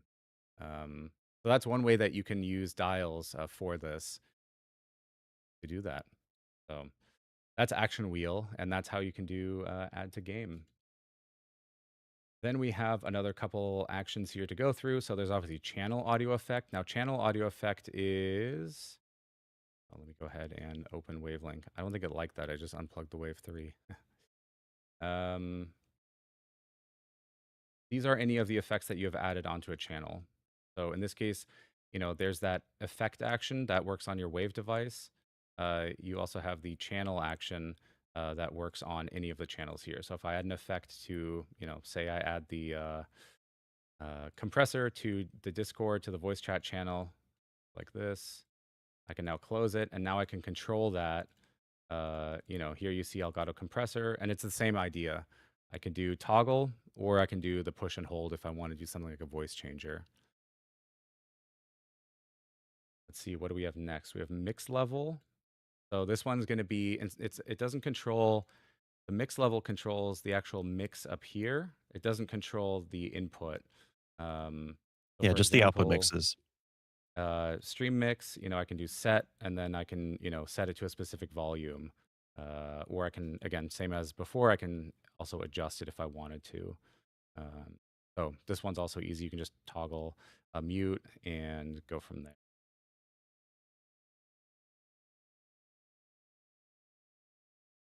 Screen. There we go. With the mix level, so we actually got a question, I think it was in a YouTube comment, about I want to change how loud my sound is without messing with any of the levels in the mixer, nor changing the headphone output. And this is actually how you can do that. So if you use adjustment, and you can do this in the Wavelink UI, by the way, but what you're adjusting here is actually the level of just the output mix. So there's a level for example, personal mix or stream mix or whatever. And this is where you can control how loud that is before it's sent to your headphones, before it's sent to anything, and you're not touching any of the mix, like any of the faders in your mixer view. So it's a very specific type of use, but if you don't want to change the actual like level on the hardware, and you don't want to change how things sound in the mix, you can change just the mix level, and it won't touch anything else in your setup. Awesome, super cool. And that's where I just showed you in Wavelink. This is what that is controlling. It's this exactly. setting right here, which is independent of the actual hardware output as well, as Brett was just saying. Then we have mix output control. So this gets into those devices that you might have. So for example, here you can toggle between, you can take a device and toggle between which mixes it's listening to. So you could go from, oh, I want to listen to quickly the stream mix, and then go back to the personal mix. So I can just do a quick check. Or you can also set your device to in this case, it could be something like, in Wave 3, which is where we have our headphones connected to. I want to set it to the personal mix, and I could set up another key to set it to a stream mix, and then another key to set it to the chat mix, and that way you can quickly move between them. So it's just a quick way to toggle between two mixes and makes that super easy. Again, another one that's a cool candidate for the action wheel, because you could that way set up a bunch of different set mix, or set to a specific mix actions, and then just rotate the dial to select between them. And this is essentially what that ear icon is doing. Just in this case, it's done through Stream Deck. Yep. So it's essentially just clicking on this up here. Then we have output control. This one here is just for the actual output So in device. comparison to mix level, this is now controlling the hardware level, Exactly. or mute. So inside of Wavelink, you see that menu, or actually, if you go to the mix, I just wanted to show like the comparison. Yeah, it's basically those levels right there.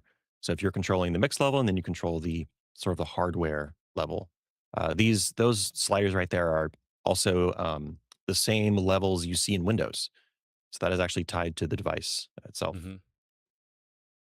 Okay, so we have output control, and then we also have main output device. And actually, with output control, this is where you can, well, I think it's with main output device. This is where you can also toggle between, say, very easily, like for that mix that you're currently monitoring, you can choose basically between like headphones and speakers. So this is that other way. So, Brett is using this slightly differently. If you were here early in the stream, he talked about how he's basically got both speakers and headphones added. I just don't toggle. Yeah, you just don't toggle. Meanwhile, I think what most of you will probably use is this right here. So if you have, say, some speakers, you can, set those to device 2. You can set your headphones to device 1. And now simply tapping a key on your Stream Deck will, move the sound between those two devices. So it's a quick way, again, if you go from creating content, if you go from a meeting to, all right, I just want to hang out and relax, listen to some music, boom, you tap the key, and now it's playing out through speakers or some sort of other device. And so those are all of the key actions here. So there's quite a few of them. They're very customizable. Again, this pairs obviously perfectly with Stream Deck Plus XL just because you have all these different controls here. And then there's also dial-specific actions. So a lot of them correspond to the same thing as the keys. So for example, we have wave control. And this is where, Yannick mentioned it earlier, but these look really nice on the device because it kind of emulates that dial VU meter look that you might see on more old analog devices.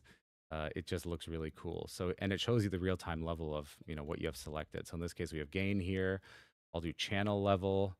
This could also be something like your game. So you can, all of your games at the same time, you can basically turn them up and down if you wanted to, that entire channel. And of course, you could also, copy it or, do another one, right? Your chat, you could have your, let's see here, like Discord on there, right? Or you could do a dial stack and have them all on one dial. That too. It gets there's so much customization here. There's mix level, of course, as we talked about earlier, right here. This is the actual level of the mix itself. And then I'm just going to delete this one here. Actually, I think that's pinned. That's why. I'll just move output control. And then here you can also control, say, the actual headphone volume in this case. Or let's say if you have some speakers connected, you could control the actual output volume of those. So this is what it looks like when you have, a Stream Deck Plus XL. And it just check this out. Like, look at that. When I'm talking here, I'll try to like not get the. Look at that. It shines out the reflection. But you can see here, and as I adjust too, look at that. It goes away. It shows there the decibel level, and then it simply will eventually, after like a second, go back to showing you the level, the real-time level meter there. So this is really, really cool. This is the redesigned Stream Deck plugin. There's obviously more customization you can do. There's like those icons. You can add titles on there. But our team really spent a lot of time thinking about how to make this look nice right out of the box without you needing to add even more to it. But going through all of this, there's quite a bit you need to do to obviously get this set up. If you have a bunch of inputs, a bunch of mixes, and a bunch of channels. And so what I'm going to do at this point is I'm actually going to go in here and I'm going to create a couple more channels in here. So we have like Spotify. We'll re-add Stream Deck. We'll add, well, we'll just do Firefox here. That's fine too. What else do we have? Maybe do we have VLC on here? Or, yeah, we'll just do like maybe a creative channel, right? Like you just add some of your like media players and stuff like that into this, Audacity.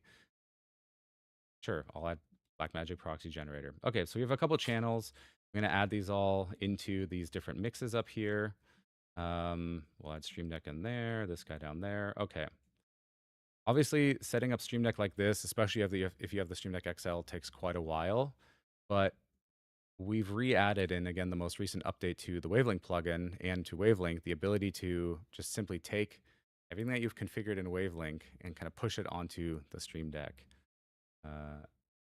Brett, do you want to walk us through how that works? Yeah, so we have this really cool feature that, well, everyone has their own name for it. But over on the top right, there's a little button next to compact mode.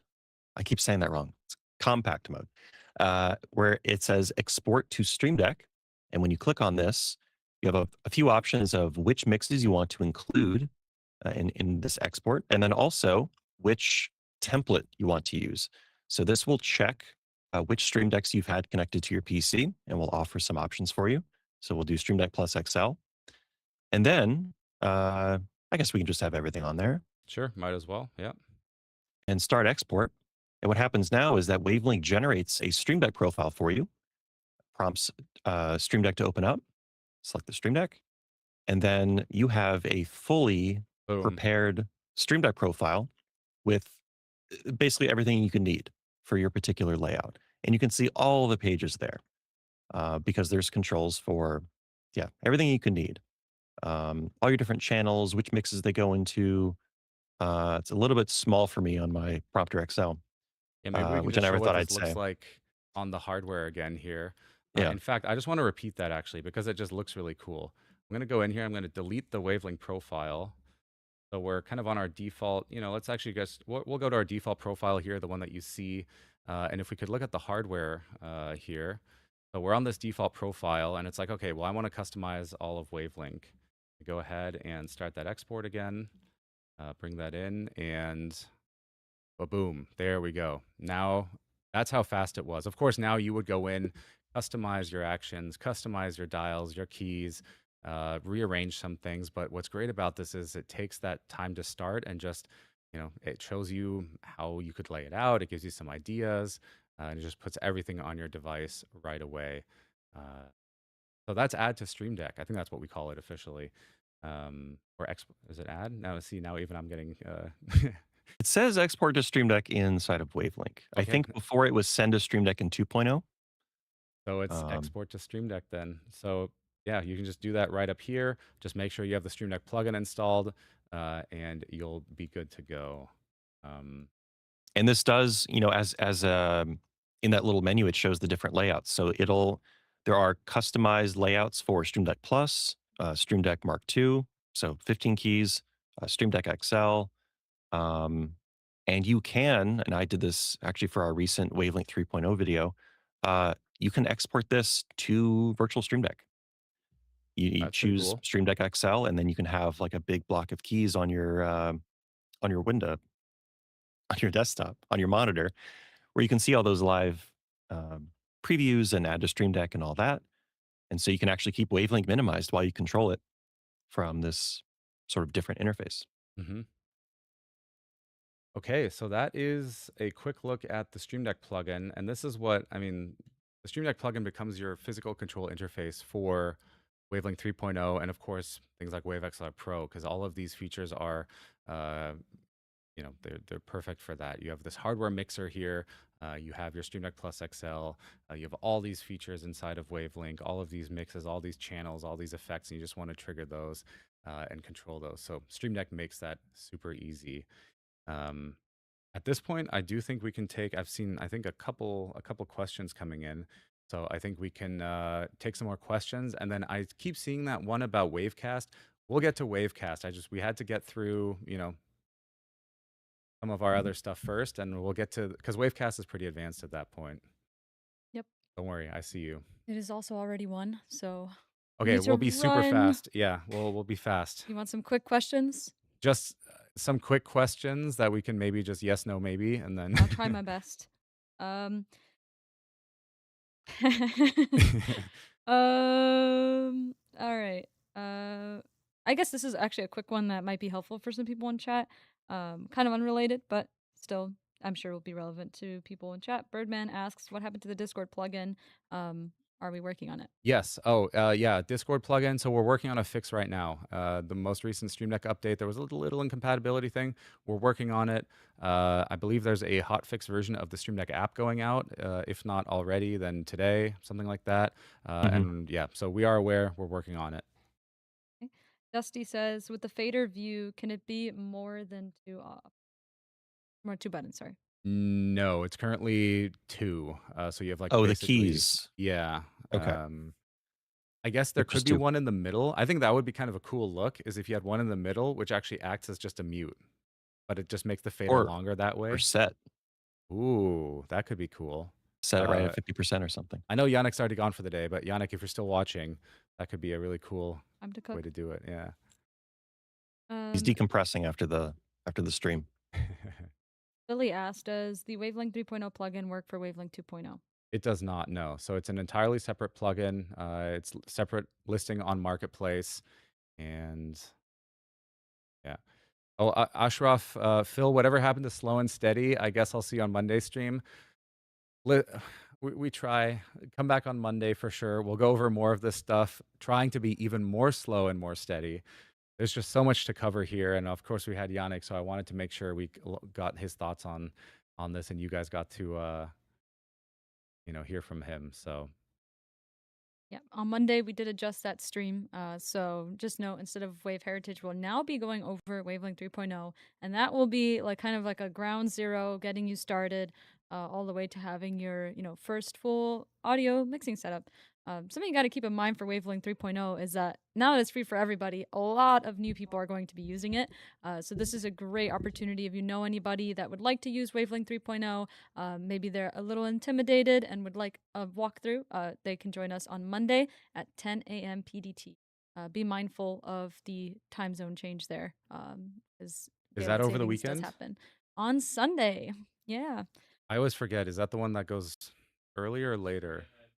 Bring ahead 1 Okay. hour forward. So you might Bring appear in forward. the stream 1 hour offset. But yeah, it's 10 a.m. PDT. So that should help with any conversions. Christian asks, "Can I change the volume of a specific input from a specific mix?" Yes, of course. Yeah, you can, if you want to change, like Spotify in just your stream mix, then you can do that for sure. And that would be using the channel level action in Stream Exactly. Deck. So let's take a look here.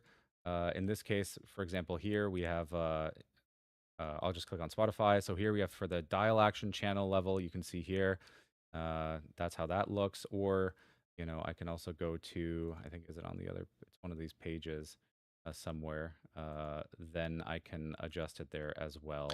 Another or small set cool it up. thing, if you tap on the keys at the top, that actually takes you to the page where all those are Oh, on the what? Stream Deck Plus. They're presets that take you to that page where everything Oh, else is look at being that. controlled. That's Yeah. cool. There's a lot of thought that went into the profiles I wanted to mention.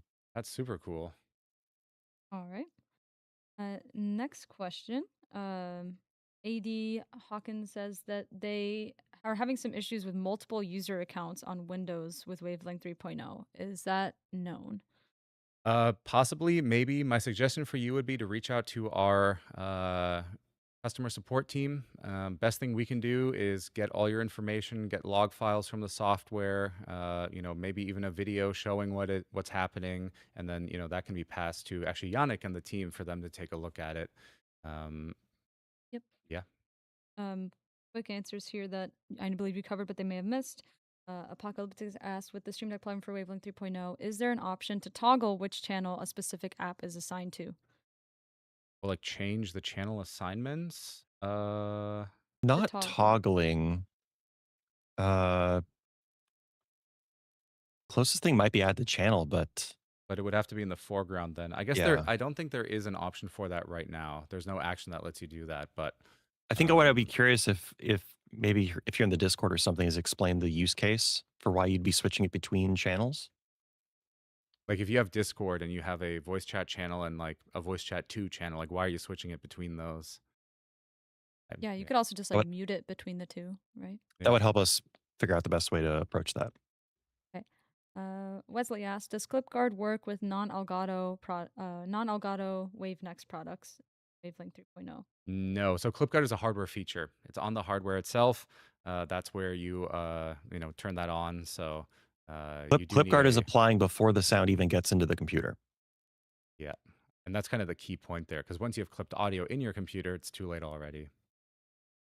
From Vic, "Does Wavelink 3.0 prevent Windows from forcing enhanced audio?" No, in fact, we've run into that a couple times now. It's on our radar. If you guys are wondering ever, like, hey, my audio still sounds weird, even though I have like no effects on it, or I added an effect, but it's still being weird. Double check inside the.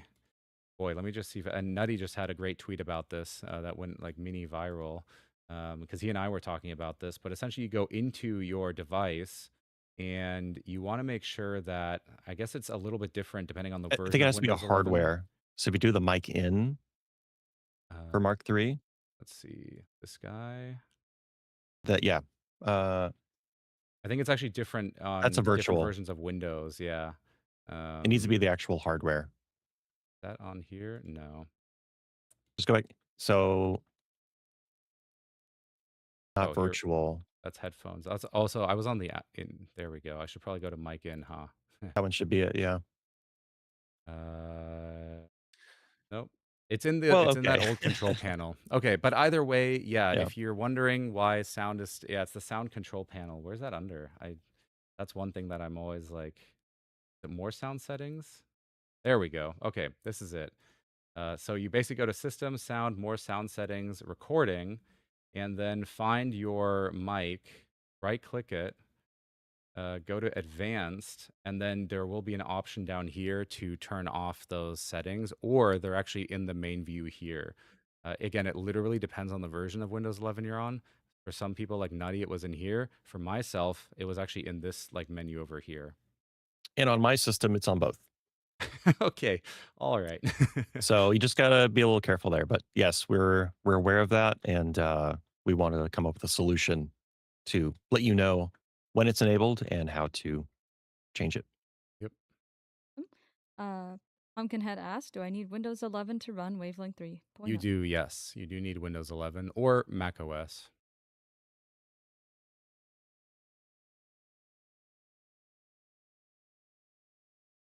Any If we, I mean, quick questions for you guys? I know we're. Um, Jeff asks, "Can you add, for example, a game source twice to apply an effect on one mix but not the other?" no, because you can only route the app into Wavelink once. So it's in, so for example, if we take a game like Hades here, it's in the game channel. If I wanted it, for whatever reason, to add it to a different one, it would actually move over here. So it's going to not be here anymore. That's because there's only one Hades, right? And we're not duplicating the audio. We're simply taking it in and then through our mixes, creating multiple outputs. So much Similar time we're vibe. answering questions. Yeah, that's because not everyone is around all the time. Not everyone's watching right from the start. So we do want to make sure that a lot of the questions that you guys have are answered, which sometimes means repeating them. There was one question about does it work on Stream Deck Mobile? Mhm. Yes. The plugin, absolutely, yeah. Christian asks, "Can I change the game volume but only on Stream Mix?" Yeah, absolutely. Yes. So for example, in this case right here, let's say you have your game, or I can also, just to make it a little bit more clear, I'll go in here. I'll just add just the game. I don't know why. It's just all we have is Hades here. It's on the stream mix, and this is your overall level, right? This is for everything if I add it to different mixes. If you just want to lower it in the stream mix, you just lower it like that.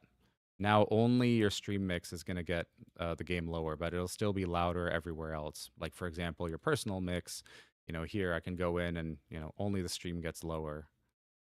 Go. Archie says, "I've been seeing screenshots of people being able to modify some of the colors on the UI compared to what I have. Am I missing something?" Haha. Ah, okay. That's actually a fun little one. So even our colors are different. Mine at home are blue. I believe what you're referencing is the Windows 11 colors. So I think if you go to, is it themes or it's like personalization? Yeah, it's accent colors.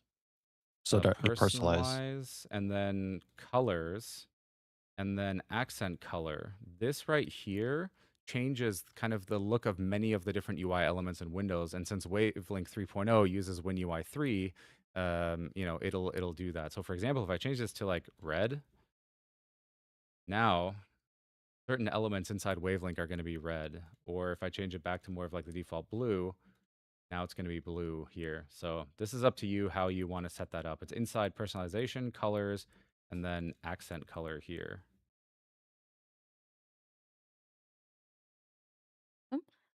Then we have a question.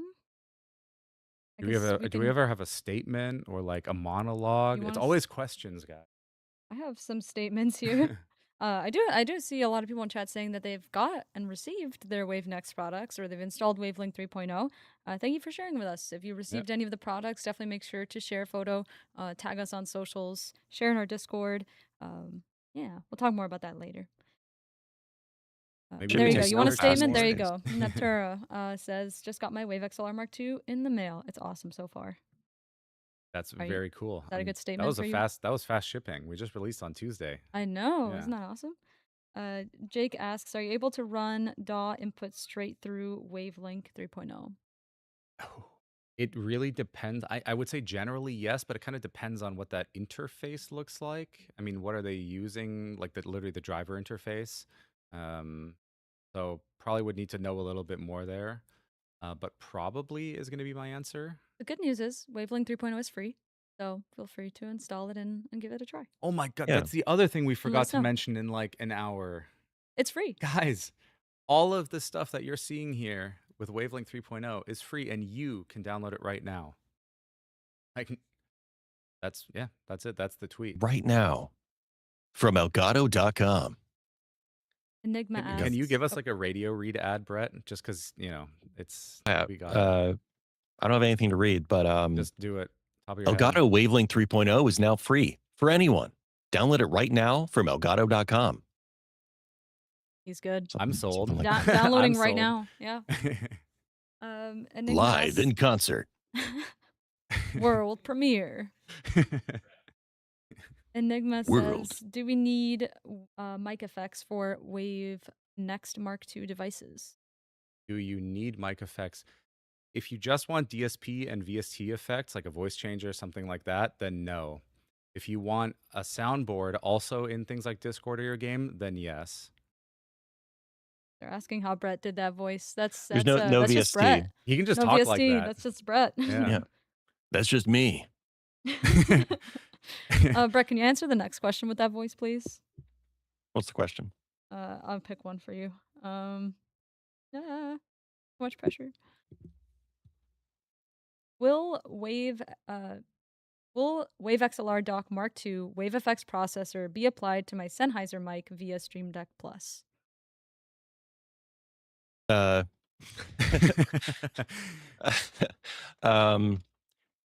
If your Sennheiser microphone is connected through the XLR input on your XLR Dock Mark II going into your Stream Deck Plus, then yes. It's so Does cool. that work?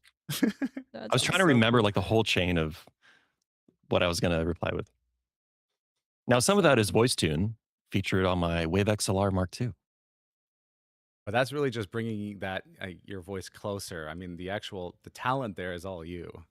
Yeah, unfortunately, you can't download that on a marketplace. There's no Brett VST. But there could be. Not yet. I don't know. I'm running out. Of my get voice Brett some water. supply. Sean, do you mind running over, bringing Brett some water? Okay. Hood asks, why do so many instances of Wavelink show up in the volume settings? That's a interesting question. So it comes down to just the way that it works technically. So there's two parts to this. One is the mixes that you add have to be basically Windows needs to see them as a microphone. And so that way, that's why you see your mixes here inside of Windows, because to Windows and, you know, to other apps, they think, oh, personal mix is a microphone, right? Or like basically it's an audio input. And so each mix you add will show up here. On the output side, that's because these virtual channels are essentially virtual output devices that all of your different apps are going into. And so that's why you see, even if I just added Firefox into its own channel, but that's why now there's a Firefox virtual basically output inside of Windows, because I could also add Chrome to Firefox. And what it does is it routes it to that virtual output. So it's a little bit confusing, but you can ignore all this stuff. Just keep in mind the main ones that you need to use, like your microphone or your mic effects, and then you can do all your audio routing, within Wavelink here. It also helps if you rename those channels as well. So if Yes, yeah. yes, you can add Discord to Wavelink and it'll be called Discord. But if you want to add, other voice chat apps, then go ahead and just rename it and it will help organize things later on. Yep. Jake asks, does Wavelink 3.0 need to run in the background in order to function? Yes, it does. So the nice thing is you can obviously you can keep it open, you can minimize it, or you can use that compact mode that we showed earlier. So, if you're, this is controlling the levels for all channels, you can control specific mix levels, but, you can just use the compact mode and leave it up on the side, or you can just minimize Wavelink. And it lives just in your taskbar. And when you click on the X button, it still stays in the system tray. Mm-hmm. Yep. So It's still down there. It's still lurking, processing your audio. Billy asks, can you shut off VST with the push of a button on Stream Deck? Absolutely. Yeah. So that's you have the option of either doing a toggle or a push and hold. So for example, if I go back to actually I'll just make a new page, it'll be cleaner. I can go here like channel audio effect. Then I can select which channel. So it could be a mic, it could be a specific app, it could be the whole grouping of apps here. I'll just do the Wave 3, and then you see there's here Elgato EQ and Tiny Phone, and now I can toggle that on and off with a key, or I can do the push and hold. So in this case, it's a voice changer effect. So I can press and hold, and then release it, and the effect goes away, which is really nice. Dean asks, do wireless headphones work on Wavelink 3.0? They do. So you simply connect your wireless headphones to your computer or something like AirPods, and then you select them as your monitor output here. Yep. Astral max pages amount for Stream Deck is 10, by the way, but you can kind of cheat that system by adding profiles and some additional folders. But yeah, as far as like just proper pages go, that is 10. Are we good with? I know there's probably infinite questions, so at some point we just got to cap it. I think. How about this? Remember, come back Monday. On Which Monday, is 360 keys on Stream Deck Plus XL. Dang. Maybe one more. Sorry. I think this one's good and could be helpful for people who already have Elgato products and are installing Wavelink 3.0. Supreme asks, if I have my OG Stream Deck Plus with the original Wave XLR dock, do I get all the features of Wavelink 3.0 or am I blocked from any features? You get everything. In fact, you get everything that you basically had with Wavelink 2.0 and all of the cool new Wavelink 3.0 features. So if you have an Elgato device, it's going to show up here.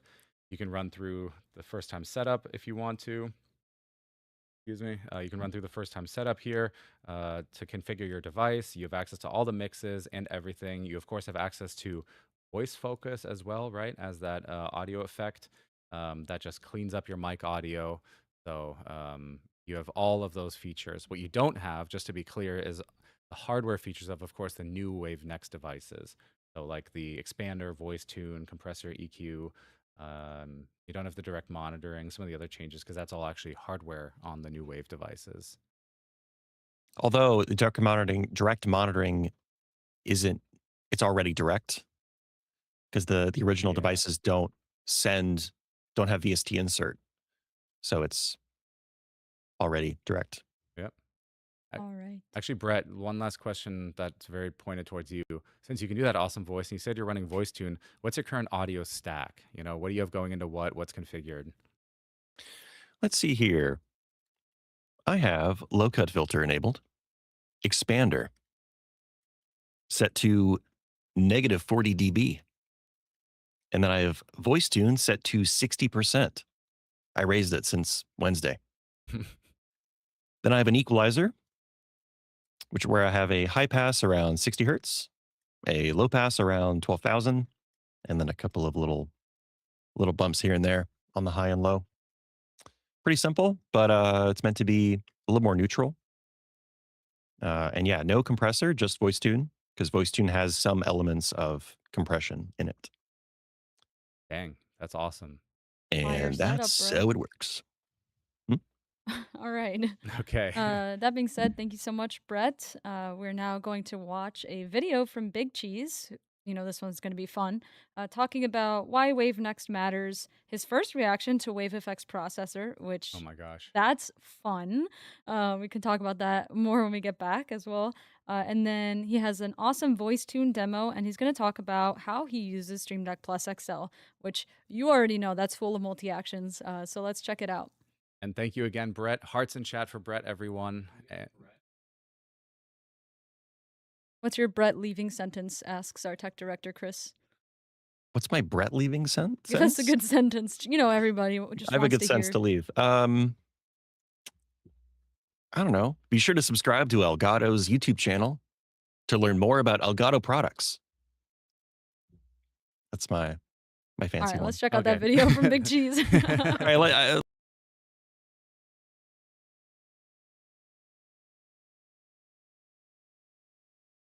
If I can tell creators one thing, pure, unadulterated quality, clarity. I can hear how I speak to my audience and I sound good. And it's the fact that I can be able to hear it without any latency. That's the beautiful thing about it. And I feel like when people get their hands on this product and they experience it for themselves, I do feel like they're going to get the same experience. In every single session, I gotta have clip guard. I'm loud, I'm obnoxious, I freak out sometimes, I get hype a lot, I tend to scream a lot, I freestyle a lot, and the thing is I need to make sure that my volume is maintained. So clip guard is definitely my go-to every single session. My first reaction was, oh my. I sound amazing. I sound like I can narrate somebody's life in a movie. I can be on the radio station, or I can be on commercials, or I can like narrate like National Geographic stories or Animal Planet stories. I feel like that is awesome when I'm speaking to you, and it's like, there's a time when I told you that my voice was great and you didn't believe me. Do you believe me now? I hope so.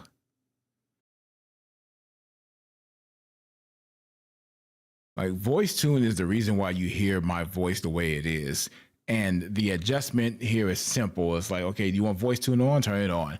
And you can tell the difference by when I'm talking like this right now, and you can hear exactly how weak it is, right? But once I put it back up to where it's strong, you can definitely hear my voice and the force behind it. So it's like, okay, I'm gonna go back to weak, and I'm just gonna do one tune the whole time.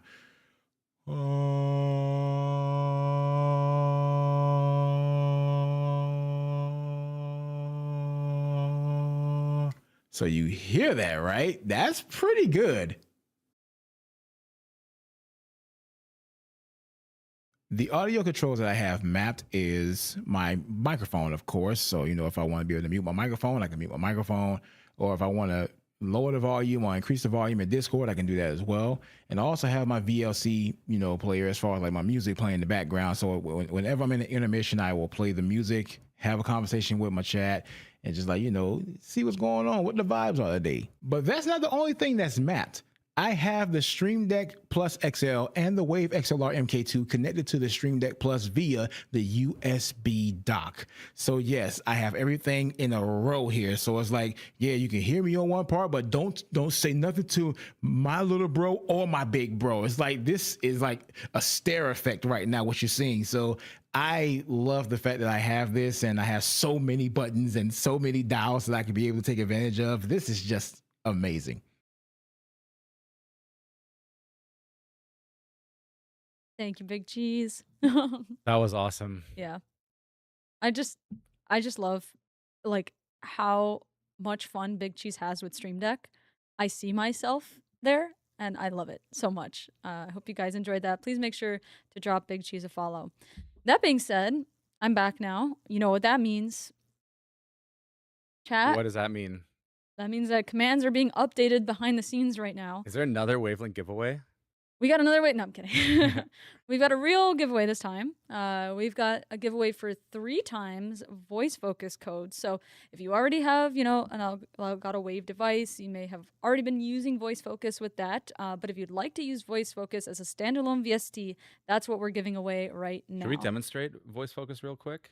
Yeah, well, they're entering. They already found the keyword, but let me quickly tell them about the giveaway so they can enter. Okay. The keyword is daylight savings. The point for this is that daylight savings is going to happen for some people on Sunday, and that also applies to us and our region. So Monday's stream isn't going to be at 10 a.m. PST. It's actually going to be at 10 a.m. PDT. So yeah, make sure to keep that in mind. Our next stream, actually it's technically the ES stream, but our next English stream will be 10 a.m. PDT. So this command is a reminder, oh my God, I don't have my words, it's Friday. This keyword is so that you remember to keep that in mind when you join us on Monday to talk more about Wavelink. Make sure that you're entering that keyword on Twitch. You can type it anywhere else. It won't work. To enter it, you have to type it on our Twitch channel chat, and make sure that you are following us, because we do require you to be following to win, and I don't want to have to redraw. That'd be very sad. Also, we are really getting close. I know I keep saying it, but we're getting so close to 50,000 followers. So please follow us. I'm shamelessly asking. You can follow the Elgato Twitch channel. If you enjoy what we're watching here and you want to have a chance to win the giveaway, make sure to drop us a follow. Share with your friends. Tell your mom to follow us. Tell your friend, your cousin, your dog if they have a Twitch channel. Yeah, let's hit 50K. Be cool before the end of Wave Next. W chat. But yeah, let's see voice focus in action. All right, let's take a look here. So I currently have voice focus on, and I'm going to now output the mic audio to you guys. So we'll go to, and that should be, you guys should be hearing me now through Wave 3. I can make it a little bit louder, and I'm going to do that on purpose because I want to show you guys what it sounds like in the background, right?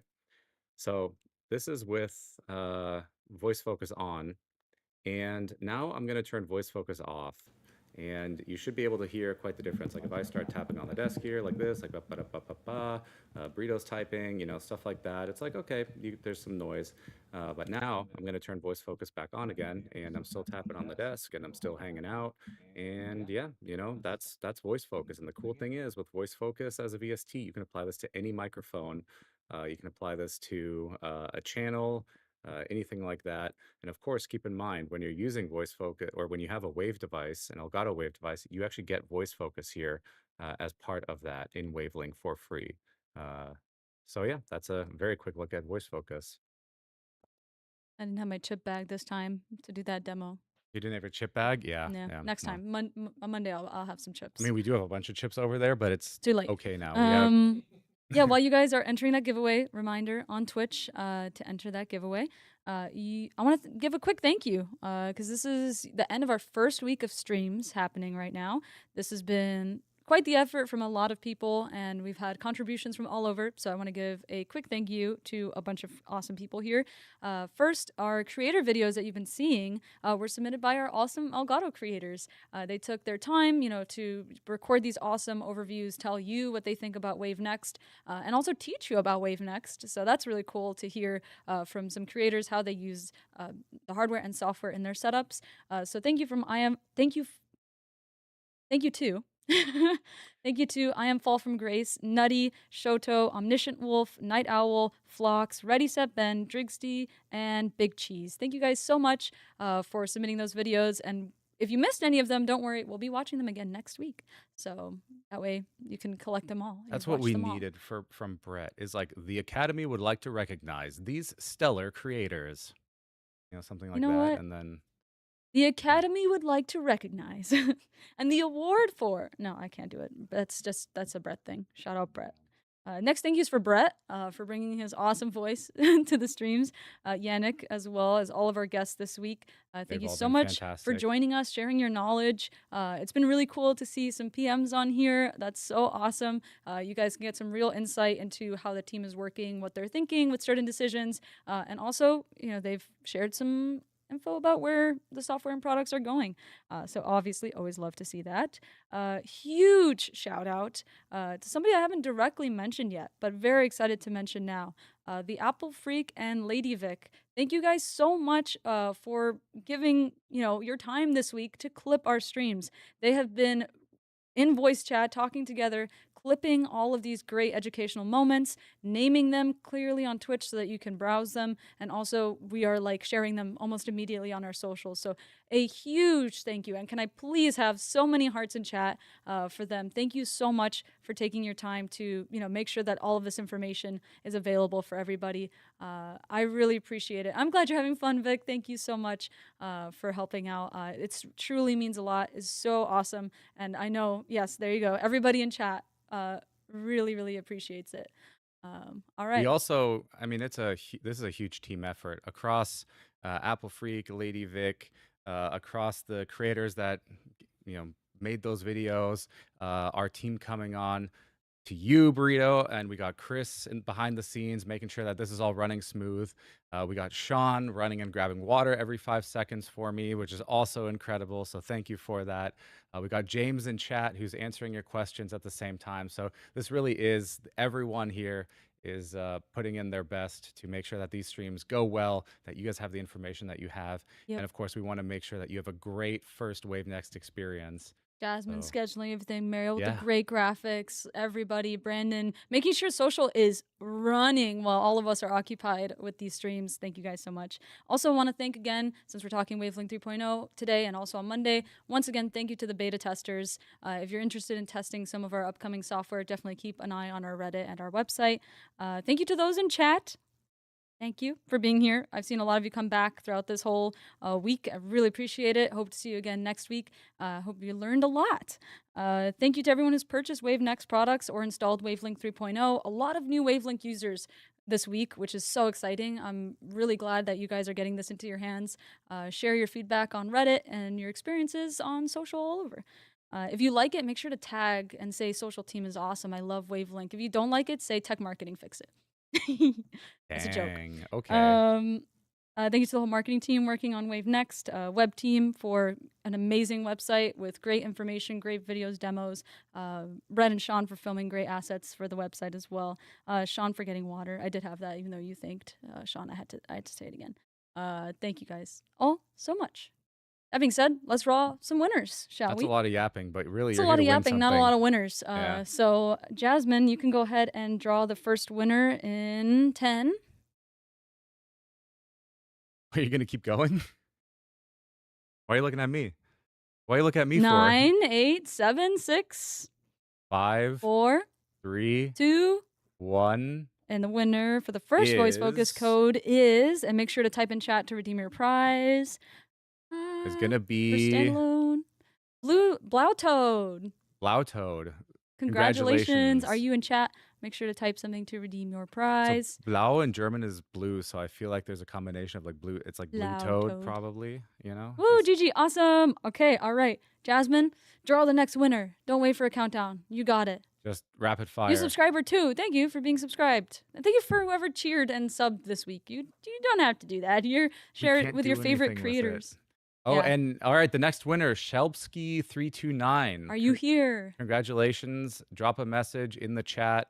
And make sure you're following if you know. Yeah. I was like, Panaga? Yeah. Follow. All right. Shelbsky329. Congratulations again. Let's make sure you get a Let's type message in the chat. Could so be we can make sure literally you're just still like here. thumbs up, emote, Nice, cool, thanks. Cloud, you can technically still enter. This is your last chance because we have one more winner to draw and possibly a redraw here. If Shelbsky. Shelbsky does not type in chat, then we might have a redraw. So type daylight savings in chat. Hello. Here, This is an awesome. announcement for Shelbsky. Congratulations. Oh, okay. Oh, All right, we got one more code left. So if you haven't entered yet, daylight savings in the chat, only on Twitch. Make sure you're following. Check out the terms. I guess it doesn't fully apply here, but you can still check them out. because they're pretty cool terms, I guess. Hi, Julie. All right, so let's get that last winner. Mautai. Mautai. Congratulations, Are you in chat? Mautai. You've won a Voice Focus giveaway code from Elgato. Are you in chat? Is there anybody out there? Anybody? Mao Maotao specifically Tai. there. Congratulations, Mao Tai. Maotai. Maotai. Going Wake up. once, going twice, going 5 times, 6 times. Mao Maotai. Tai. Jasmine will let Oh. me know when it's been a minute and they need to re-roll. They're probably like, Maotai, please.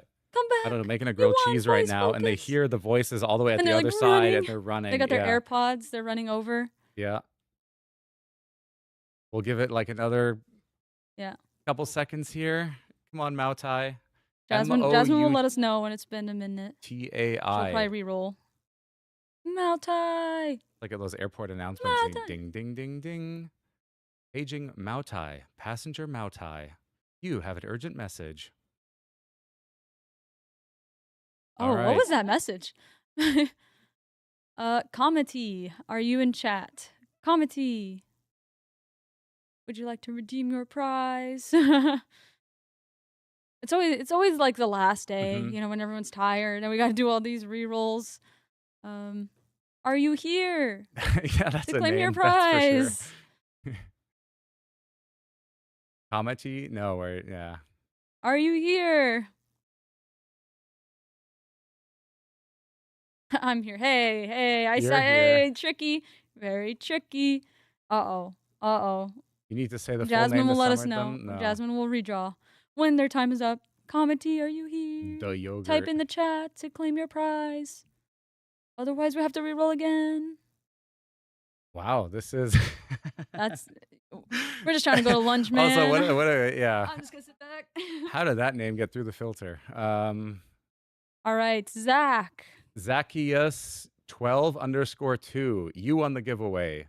Zacchaeus. Are you here? Please be here. Zacchaeus. Please. Let us go have lunch. Zacchaeus? Please. You have won a voice focus code, and I am looking for you to give it away to you. We need Brett back. If Brett said the names, then they'd be here.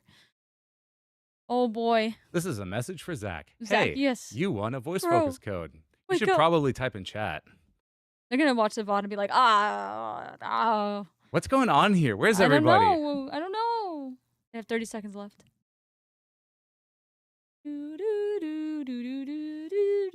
Zacchaeus, hello. Oh no, comedy. I see you now typed in chat, but it's already too late. We already re-rolled. Sorry. We got to keep the ball moving, you know, here a little bit. So, okay. All right. The next one has been rolled. Bo Chivo, you've won the giveaway. Please tell me you're here. Please type a message in the chat. Bo Chivo. I don't know how to say that. Bochevo. You won a free voice focus code.